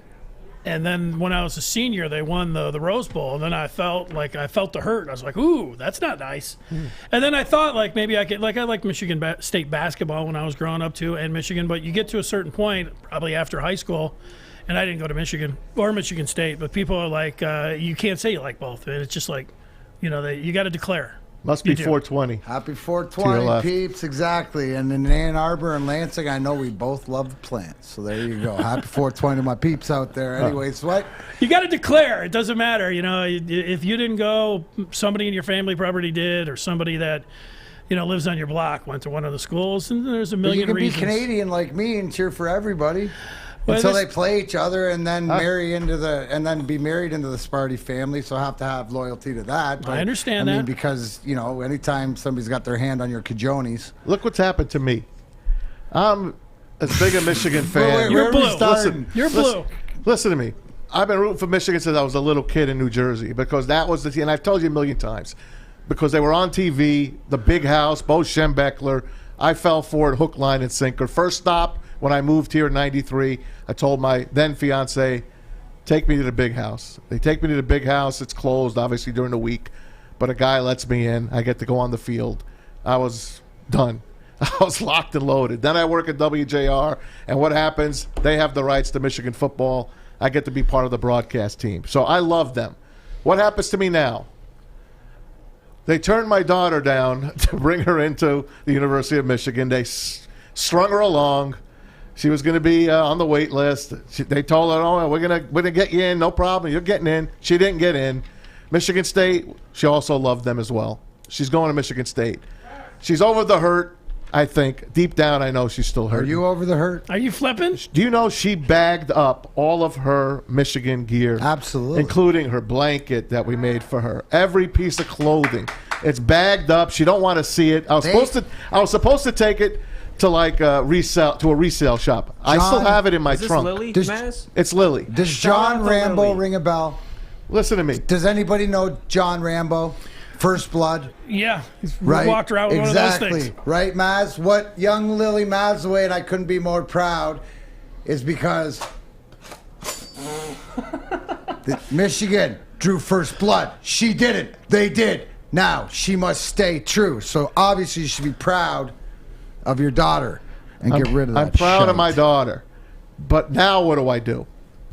You become a I'm Michigan sorry. State fan. It's easy. I'm man. sorry. Is saying what I'll size admit is to it? you. You got stuff for sale? Michigan stuff for sale? Contact Tom Mazaway. We got a re-gifting program going on. Here we go. He's got a whole bunch of Michigan stuff to re-gift. I have so much great Michigan gear, including my Derek Jeter respect gear, my Jumpman gear. I'm mortally hurt. I am. I'm mortal. I don't know what to do. I don't know what to do. How about just go with it? Who cares? I can't. Get on your Sparty. Get on the Sparty train. You and your son, Dennis, Alex, help correct? Me. Help me. Maz, Lily is in great hands. You don't need help. Lily's going to be just fine. Maz hates progress, people. Maz hates progress. This is life. He's living it. I have never rooted for Michigan State football. Ever. Well, guess what? Matter of fact, I grew to dislike them. Okay. Oh, well. Okay? Mark D'Antonio brought the worst out of me and brought the best out of Michigan State people. Well, now I understand that. We have Mel now. I admit Mel's it. cool. Look, I'm hurting Mel. inside. I did buy a Michigan State sweatshirt, as you remember. Yes. I wore it here in the winter. It was my first when she got accepted. I told her I would do it, and she was very happy that I wore it. But it felt like it burned a hole in me. It's the perfect time to jump ship. No one would blame you, and you don't even really have a dog in the fight other than all your time. I mean, but who cares about that? Nobody cares about all the time. Anyway, Does she want you to change your allegiance? She said, Dad, I understand if you still want to root. Yeah. But you know what? I'm watching Michigan basketball, and she's watching it with me with tears in her eyes. Because deep down, they broke her heart. You know what? Let me tell you a story. Heart. Okay, there's this young kid. His name was Darren McCarty. Played junior. Who was that? B hockey, right? He moved away from Leamington when he was finished his band season and played junior B hockey in Peterborough, right? Scored 50 goals. No. This is junior B. Okay. This is when he's 16 and he's playing, and the junior A team. Right, he's playing on the junior B team. Junior A team has Ty Domi and Mike Ricci and like Ross Wilson and all these NHL guys. Right now, going into the draft from playing underneath of them, they had 2 third-round picks, and I wanted to stay there. They passed on me, and Belleville took me in the first pick in the 4th round. I was devastated. Belleville was the rival or whatever, but I was devastated that they didn't pick me. Right? They didn't pick me. So what did I do? I went and I shoved it up their ass. right? And then you're right, by the third year, won player of the year and stuff like this. And it was the best thing that ever happened to me because it wasn't, I was telling Alyssa, who's one of the haircutters, young ladies there today, is that because she was searching for a house in the Shores and it didn't fall through, and just her attitude was it wasn't meant to be. Yeah, you're right, and I realized that I'm supposed to know that at almost 50. Remember, Chris Draper's 50, me, Maltz, and Ozzy are only 49. But you know what? It's just that self-awareness. So you know what? This is a blessing in disguise, Maz. And you know what? You can get over your little petty, little kitty, whatever it is, and you learn to either cheer for your daughter, doing it for your daughter. That's why it's acceptable. But I expect you in green and white. No excuses. She bought her season tickets. She could not wait to get her football tickets, and she will wait to get into his own as well. Your brother's going to be there, dude. There's no better way. She's in great hands. Listen, I don't want to talk to you right now. Look at your son. Listen, I don't want to talk to you right now. I'm talking to Dennis. Oh, Dennis, well, talk to me. You're a fellow Wolverine guy. Well, do you feel? Yeah. What can I do, man? I would support your daughter. I would tell her that, hope you have a great 4 years. Hope you enjoy the games. If she said who you're going to root for, just say, I'm going to wait to see what happens on that first Saturday, and then, take it from there. Okay. Play it along. See where you're at. All right. What, Alex? Where is Lily living this year? Brody, is it? Okay, she's in good hands then. Yes, that's where she wants to She live. wanted to be there. It's Does she plan on buying basketball tickets? Oh yeah. Okay. As soon as they go on sale. Yep, she's in good. My kids I brought my girls up right. They love their sports. Might want to introduce him to stepbrother. I mean, I'm sure that the path's already been zoned out, and you know what? It's always great to use. No. Don't tell me what, tell me who. There's a perfect reason why. Hey, listen, I've taken up all of Dennis's time in this break, so we're going to take a quick break. When we come back, like the Wings and pizza, the Tigers, not the Devils and the Yankees. Oh no, they root for all of Daddy's teams. They know that. They're Detroiters. They're born here, born and raised here, but listen, they have a love for Jersey and New York as well. Dennis, the Mazaway girls are well respected in their whatever sports they choose. Their father, not so much. When we come back, Dennis Fithian's going to tell us all the good things that you want to know about college football. Right here on The Hook on Woodward Sports Network. Welcome to the newest Bridge Street Exchange, not only in downtown Fenton, now in the Somerset Collection. Located on the second level, south side, right next to Lululemon and Starbucks. This is where you can get all the hottest barware, or men's grooming products, or clothing, or, oh, that's what you meant. Don't forget they got some cool hats too, and it's a lot of great local Michigan-owned companies that you're supporting. And don't forget, all under $3. You're such a loser. But for real, take advantage, 15% off if you come in here. Tell Kevin that Woodward Sports sent you. Or stop!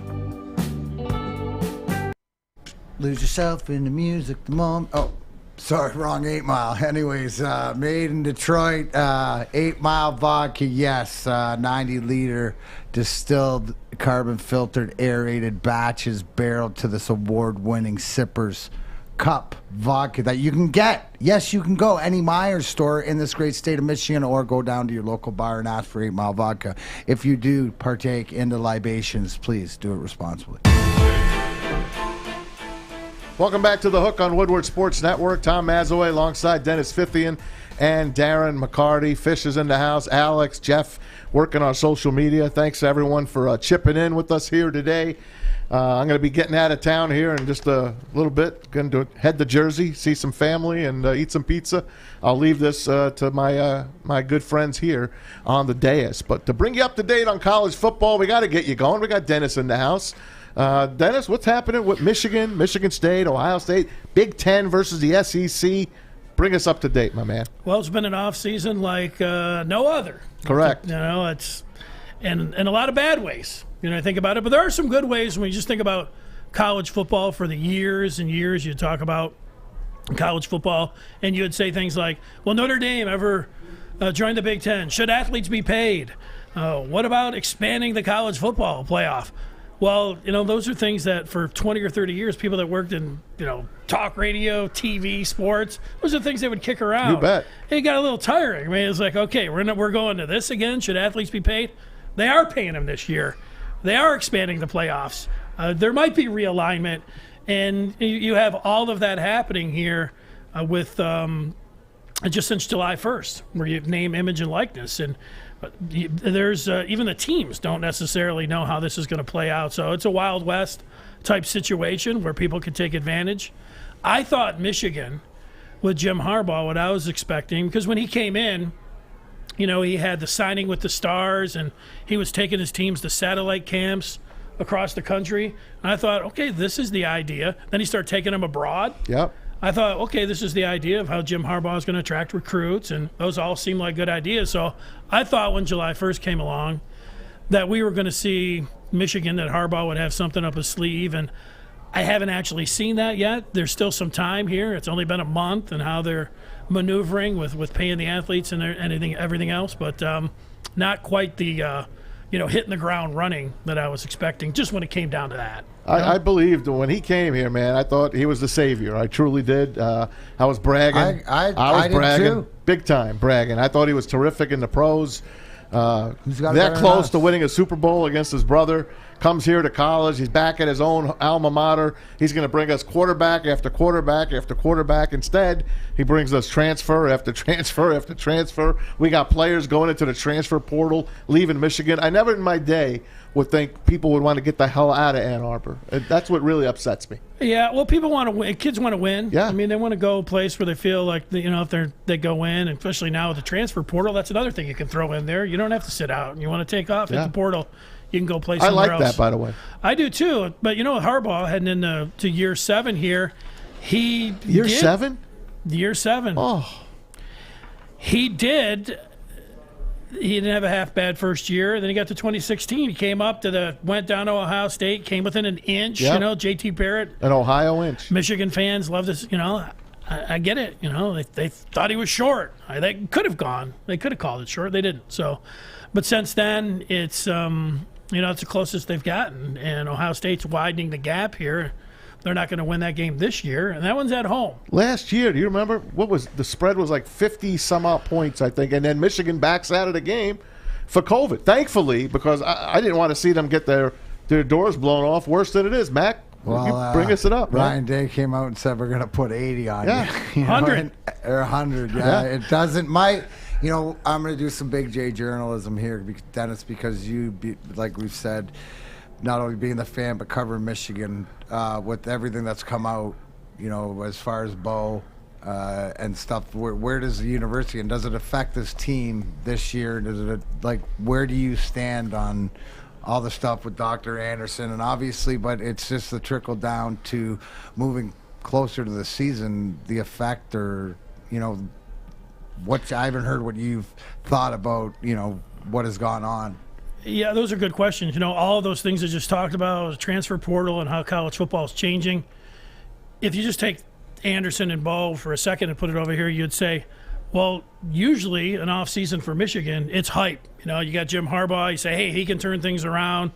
But after just winning 2 games last year, and you can factor in the pandemic or everything else, this has not been a hype off season. It's not been like, hey, Michigan's got a shot. They're going to be closer to 11 wins than they are 5. I think Michigan fans realize that this could be a 7-8 win team, and that's not something to jump around and stick your index finger out and talk about how great things are going to go. So it's been an unusual off season that way for Michigan fans who love the hype of their team. Then you do factor in Dr. Anderson, and it's torn apart the former players. Yep. There's no doubt about that. How it affects this upcoming season. I mean, during the game in the student section, at one point, they have that gigantic banner that says the team. Yeah. Right. And Jim Harbaugh was asked once about it, out at a camp up at Ferris State, how he was going to treat the legacy moving forward. He didn't have an answer for it. He didn't answer the question. He wasn't asked that question when he was in Chicago for the Big Ten coaches meeting, so we don't know. I do think when he is available the next time for media, there'll be some Detroit media members that will go down there and say, what's going on here, Jim? You've your own school put a law firm out to research this, and they came back, and here are the facts, what they came up with, or at least these are the allegations that they came up with. and you've had more since then, and he hasn't talked about that. So how that could be a distraction, it could be a distraction. Okay. It's going to be a distraction, I think, for the head coach, and it's sort of it affects it affects your brand. If you're the Michigan's a blue blood football program that's slowly been, I don't want to say eroding a little bit. They're still like, out of all of that, you could still say that they're, even though they're not in the top 25, they're not even in the top 30 when you're saying, returning, getting votes and everything. But they are still a top 15 college football program just with name. There's the quote right there, Alex, from Dennis Fithian.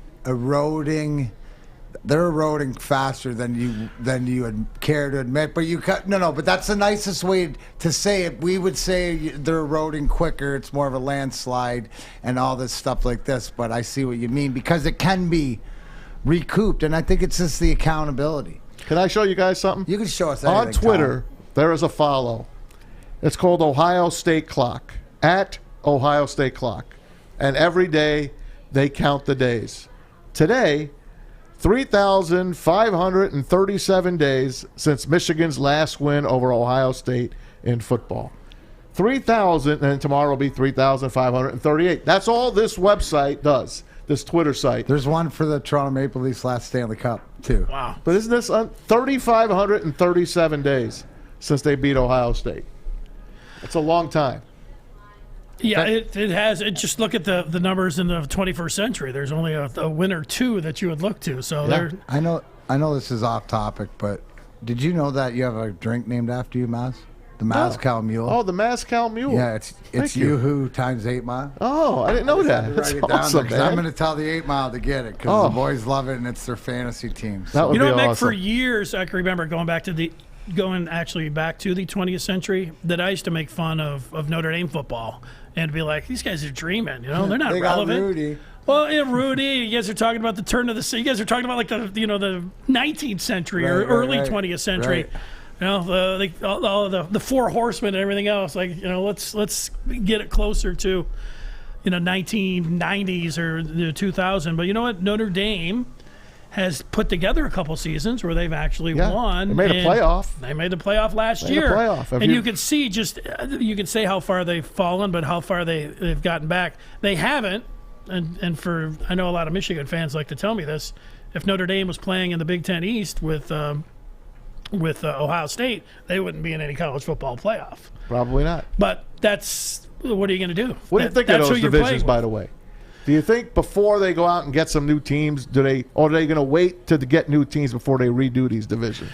Yeah, I think they go out and take a big swing at Notre Dame again, and maybe they make it a coast to coast and go get USC UCLA or Cal, any of those things. The LA market would look pretty good. Stanford fits everything, checks all those boxes. Cal and Stanford are Ivy League schools on the West Coast, basically. Yeah, once you do that, then you can flip it all up again.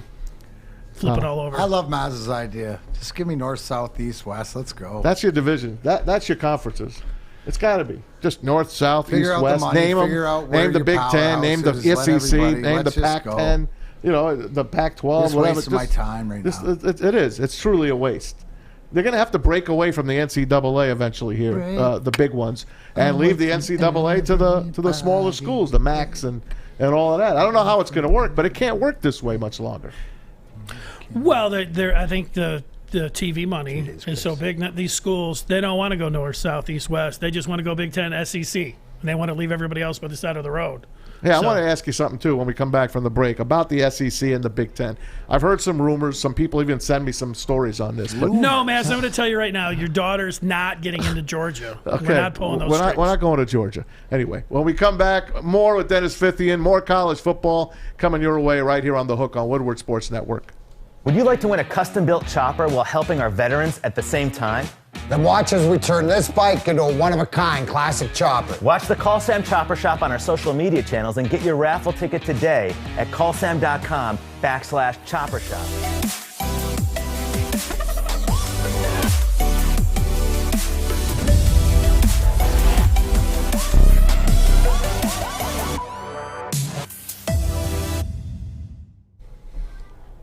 Hey, gang, it's Maz for our good friends at PAM, Public Adjusters of Michigan, giving you a chance to win a twosome in the 3rd annual Darren McCarty Grind Time Family Charity Golf Outing this Friday, August 6th at the Links of Novi. Yes, it's another excuse for him to miss a show. The event is totally sold out. The only way to get in is to win. So go to woodwardsports.com right now, go to the PAM logo, and register to win. This is it. We've extended the day. This is the final day. PAM represents the insured for property insurance claims, homeowners, commercial property, fire, wind, and smoke. They get you the money and they do all the work. Why wouldn't you have them do it all? Call PamFirst.com. Go to callPamFirst.com. But first, go to WoodwardSports.com to register to win a twosome to golf with this guy at the Darren McCarty Grind Time Family Charity Golf Outing this Friday at the Links of Novi. Yes, Fish, I have answers for you. I promised you that I would. 8 a.m. registration, 9 a.m. shotgun tea time. We're doing it early and doing it right, a.k.a. Wake and Bizzle. Let's go. We're back on the hook on Woodward Sports Network, bringing you down the stretch. Darren McCarty, Dennis Fithy, and myself, Tom Mazaway, on the horn here with you, talking college football. Told you a little bit about Michigan. How about the rest of the league? The SEC goes out and they poach Oklahoma and Texas. First of all, what do you think of that move, Denny? Well, I think that's been kind of rumblings for a couple of years. I remember a couple of years ago that the Big Ten talked about getting both Oklahoma and Texas. And Texas, it goes to prove that, like we were talking about Michigan and Notre Dame, just your brand. Texas hasn't won anything in forever, more recently than Michigan, but they still, it's still hook 'em horns and all that. So they get two really nice brands there in the SEC. They had their Vince Young gets years. Bigger. Remember the Vince Young against USC? Still the game of the that was one of the greatest games of all time. Yeah, I think it was the greatest game of all time. And then Vince Young beat Michigan in the Rose Bowl at one point. That was a great game too. Phenomenal as well. That was awesome. Yeah, I think it's good. I think it's good for the Sooners and the Longhorns. And you know what? The Big 12, they'll go out and they'll look to the AAU and they'll grab. It's like, well, this is ruining college football. If you go back in the 70s and look at the SWAC or anything else, there's these things have always been going on. So I don't mind it. It freshens it up a little bit. I like big games is what I like. Did this open up what's possible? Like you'd like to see this or that, or is it open up? My question is what do you think's better for the game? The fact that these teams are reshuffling divisions and doing different things like that, or the name, image, likeness? Is that going to have more effect? I think that the bottom line for college football fans, like you want to see big time teams playing against other big time teams, and I think you'll get a little bit more of that. Certainly, if they expand the college football playoff. I like Michigan, and I went to Eastern Michigan, but I don't mind seeing one Eastern Michigan game, but I don't want to see Eastern Michigan. I think you nailed it. Michigan playing Ball State. I want to see the top teams play each other. Let's see more of that. Anything that we can do to see intersectional rivalries. We can see Michigan playing Texas out of the SEC, any of those kind of things. It's almost like tier, right? It's almost like it should be division by tiers. Who are the top tiers? They should be a division. Then the next that's tier, why I wanted to ask you before we went to the break. I said I heard some stories, Pac-12 and the Big Ten maybe merging one day, but before that, maybe the Pac-12 playing a series against the Big Ten in football. Well, that's already happening. They've got agreements going on, like Michigan's playing Washington. Yep. They've got that going on. They've come to that agreement where they're going to do that. Big Ten and Pac-12 have always been intertwined. Yep. That doesn't mean the Big Ten just can't say, hey, here's a pie and slam it right in the Pac-12 face and say, hey, you know what? We've got to compete with the SEC, so we're grabbing USC and we're grabbing Stanford and see you later. Maybe they can grab two more. I don't know. There's a chance that could happen, but they have been playing nice up to this point, but that doesn't mean they can't just pull a fast one and say, look, man, it's about the money. Kevin Warren, the new Big Ten commissioner, took over for Jim Delaney. There's a new guy at the Pac-12, too. The guy, I don't know his name. He's very funny, does good on Twitter.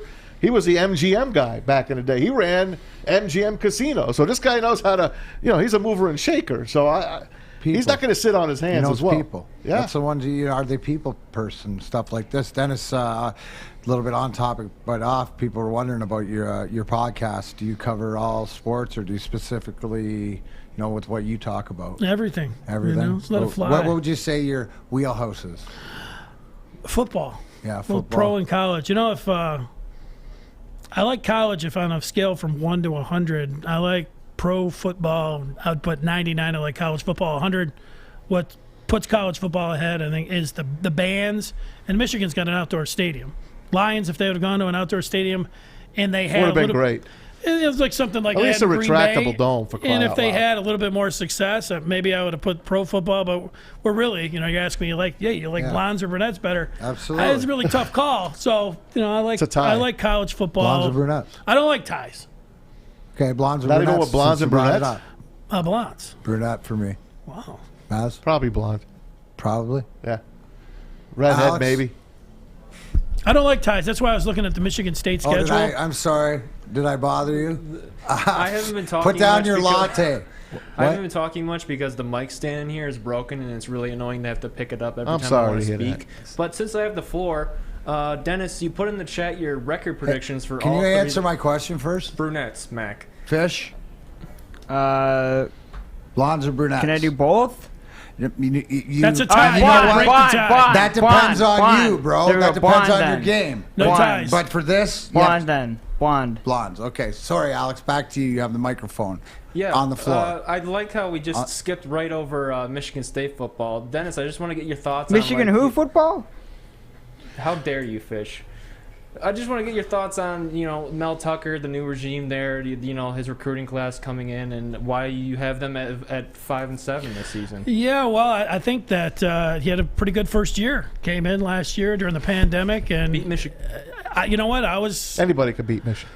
But you know what? That first game, if you just go back to last year and heading into the season, I was one that thought that if Michigan State was going to win a game, it was only going to be against Rutgers, and that was the best chance that they had.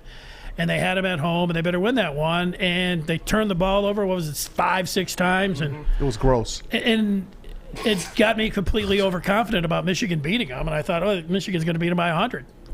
Absolutely. Not to act like I'm Ryan Day or anything, but I thought that was going to happen. And then we know what happened, and you beat your rival, and, you're feeling pretty good about what Mel Tucker. I know that he has had a deliberate type of player that he's looking for in recruiting, and that's he likes size. I mean, you look across the board, anybody he's bringing in, he's not bringing in like the guy that I talked about earlier for the Lions. The 5'8" guy? Yeah, he's the Mel Tucker wouldn't recruit him. Mel Tucker's looking for 6'8", so he's gone that direction. I like Peyton Thorne. I think it was the Penn State game last year in the first half.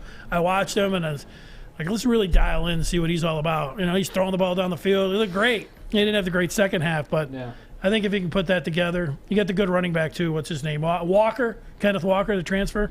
Yeah, I think he could be a star. Antoine Simmons. But Alex, the question to you, sir, Simmons, but right? The question to you is, who is Dennis's favorite Sparty of all time? You should know this. That's what I learned today.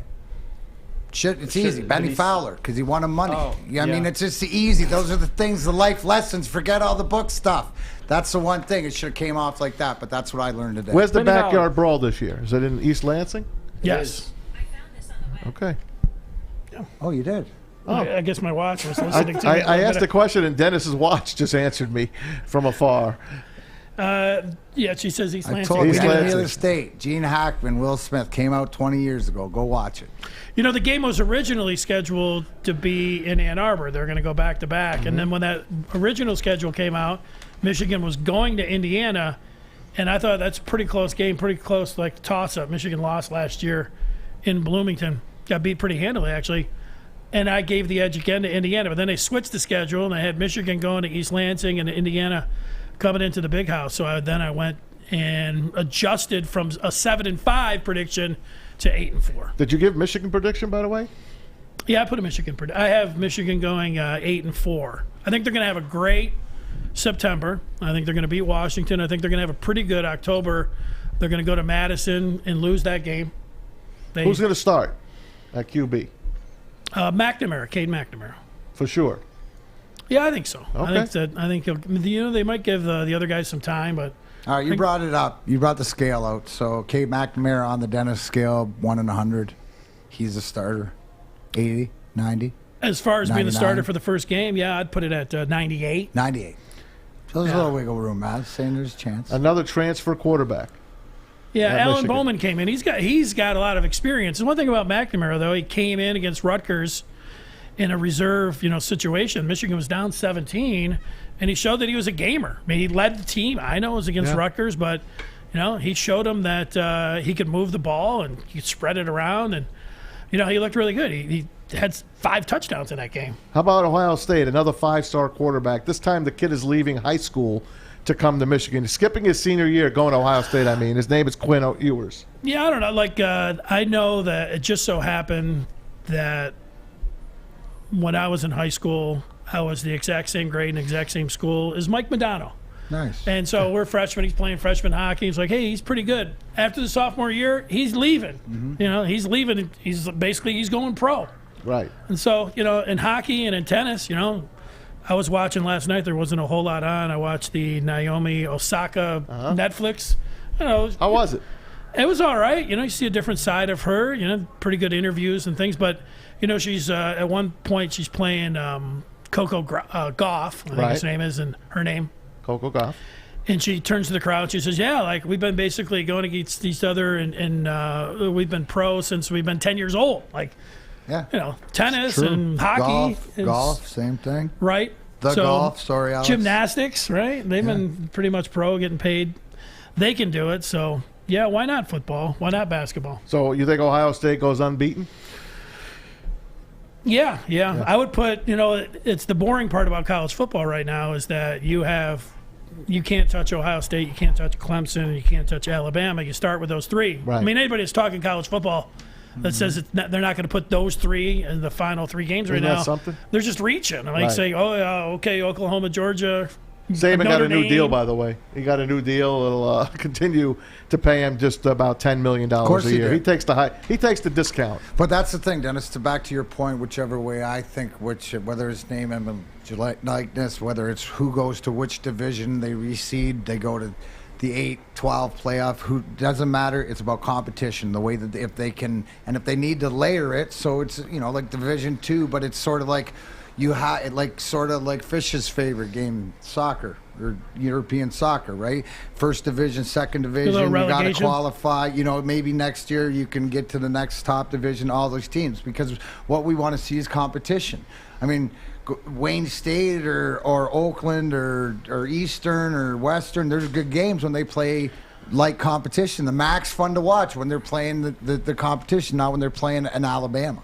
Yeah, I think the only drawback from people that don't want to see the Big Ten expand is they say, look, you can have Maz's daughter go to Michigan State, and she might not see Michigan State play Indiana for the 4 years that she's there. Correct. If they added 4 more teams and they're going up to 18, I mean, the possibility that could happen. Now, is that big of a deal for your daughter? I don't think so. Deal breaker? It's not a big deal for me. No, especially if you're moving all around. You know what I mean? If you're trying to get to the upper echelon, and then that's where the money is. I mean, and if you're the team like Michigan, right now with what Harbaugh's done in the last 7 years, that's a detriment team that is going to fall back. So not only that, the accountability will be in the dollar also too, which is the incentive, which goes to why does Nick Saban get that contract, Maz? Because he deserves it. Because he's got the empire in Alabama. Yeah. Hey, before we leave you today, I wanted to do a couple more things. Let's go to NHL for a second. I got to run this by you guys. We saw yesterday a tweet. Someone put it out about the Kraken. The Seattle Kraken. Their fans might be stealing the old octopus from us. Red Wing fans are a little up in arms. Let's put that picture up. Doesn't that look like Al the Octopus from the Joe? Did they get him from the Joe rafters? No, that head's too big. That's not Al. Trust me, Al's, and that's not 3 eyes and stuff like this. But I looked at that picture and I went, "Oh man, the training camp hasn't even started, and the Red Wings are all eager to go put a beating on the Kraken already." I thought it was swallowing the boat. I thought we were see the eyes are different, and that's I know, but it's very close. It's very close. Yeah, but whatever. It's a fight, but theirs is brutal. You remember, they don't do this so much anymore. What? back. Remember when that you would have like, I don't know, Frosted Flakes or something? That had this off-brand that was called like Frosted Rings. Right. And you'd be like, Frosted Rings? That's what that looked like to me. Yeah, that it was kind of like an off-brand. DMac, do you want to show Dennis your cracking noise? Yeah. Yeah. Oh. Is it unsheathing the gun? No, it's the. Do you want to play it or do you want me to do it live? It's up to you. Not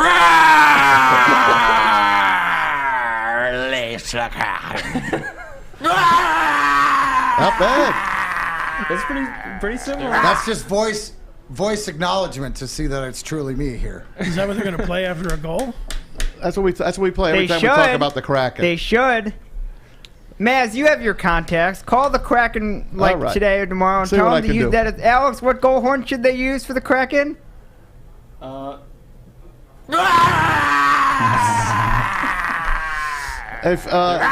also wanted to bring up Marc-Andre Fleury. Just a couple of weeks ago, he was traded to the Chicago Blackhawks from the Vegas Knights.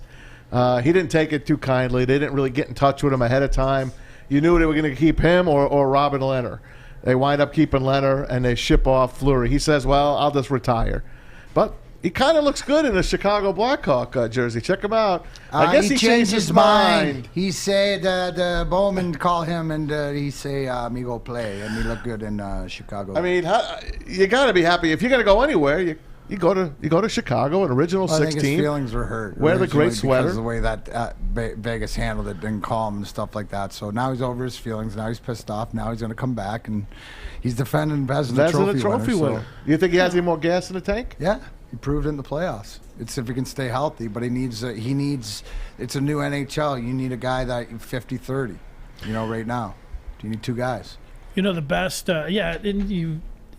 You don't treat a Hall of Famer that way. I mean, that's the whole thing. That was cheap by Vegas. Yep. It's the cheapness of it, right? We don't get mad at business is business, but then there's cheap. Give him a call and say, hey, this is how we're handling it. You do that, you're going to be okay. Especially for what he's done to that organization, and you would think that they were run differently to get to where they're at, but obviously, truth, like I say, it always come out. 2008, the game. It might have been on Memorial Day, right around Memorial Night. Wings and Penguins. You guys could have clinched the cup that night. Goes to triple overtime. Yeah, Peter scored. Yeah, Sikora in the third overtime. That was the best hockey duel for goalies, just going at it, throwing zeros for all the times that they did. Great saves back and forth by both Ozzy, but Fleury had so many saves tonight. That game could have been over. You guys made that save against Nick at the end of the 09. That's Nick Lidstrom who tatered it top shelf, and hats off to the Flower. Right? And a happy guy and a guy at his age that it's like Tom Brady. Right, he's self-motivated, so it's a lot of the things that we see it. He's the Tom Brady of this era. Speaking of Tom Brady, let's put his picture up. He's separated at birth from the youngster in New York, Zach Wilson. Zach Wilson, 22 years of age today. Happy birthday, Zach. And Tom Brady, happy 44th birthday. Yes, thank to you. They kind of look the same. I think Zach Wilson looks like he's 12, and Tom Brady looks like he's 22. Yes. Wow. Yes. Has he or gone 14-year-old Zach, 20. Has Brady gone to Cheryl's salon? Probably. I think he lives there, doesn't he? Does he live at Cheryl's salon? But Tom, it's what he does on the inside and how he feels it with avocado and cucumber. That's what he does. Yep. And sleeps in his own brand of pajamas. I might need a new website for my birthdays now. You're just jealous because that he's got his own brand of pajamas. If you could get your own brand of pajamas, you would. Go ahead, Fish. Because the one that I use for the Fish Fest, which is on the morning show from 8 to 10 every Monday through Friday, didn't have Zach Wilson's birthday. Oh. Didn't know it was his birthday till Kennedy Broadwell on the Baligian Blank and Bell show brought it up. And when's your birthday in August? We got a show ending, guys. No, tell us when your birthday is. August 21st. All right, August 21st. Lock that in. Lock that into memory banks. Hey, before we go, actually, we'll leave with this. I'm going to leave you with the Hard Knocks theme going out. I got to play it for you. I promised that I would play it for you. HBO bringing back the Dallas Cowboys again. But I want to thank everyone for joining us on The Hook. I want to thank you, Dennis, for hooking us up and coming on in. And you're going to stay here. We need you. You know what? There was a spot in the back. I think I might just pull a cot out, hang out here for a while until somebody has to drag me out. You see my office chair in the back, right? Yeah, he's got his own. He's got his own little. Whenever the softball feel chair. Free and use. I like it. You'll have several spots back there on Friday. Why? Because no one comes in on a Friday? No, because everyone's leaving. I'm going on vacation for a week, so look at you. The Grouch is leaving. Enjoy the shows without me. I know they'll be a lot better. Thanks to Fish. Happy early birthday to you, Alex. Keep it going here.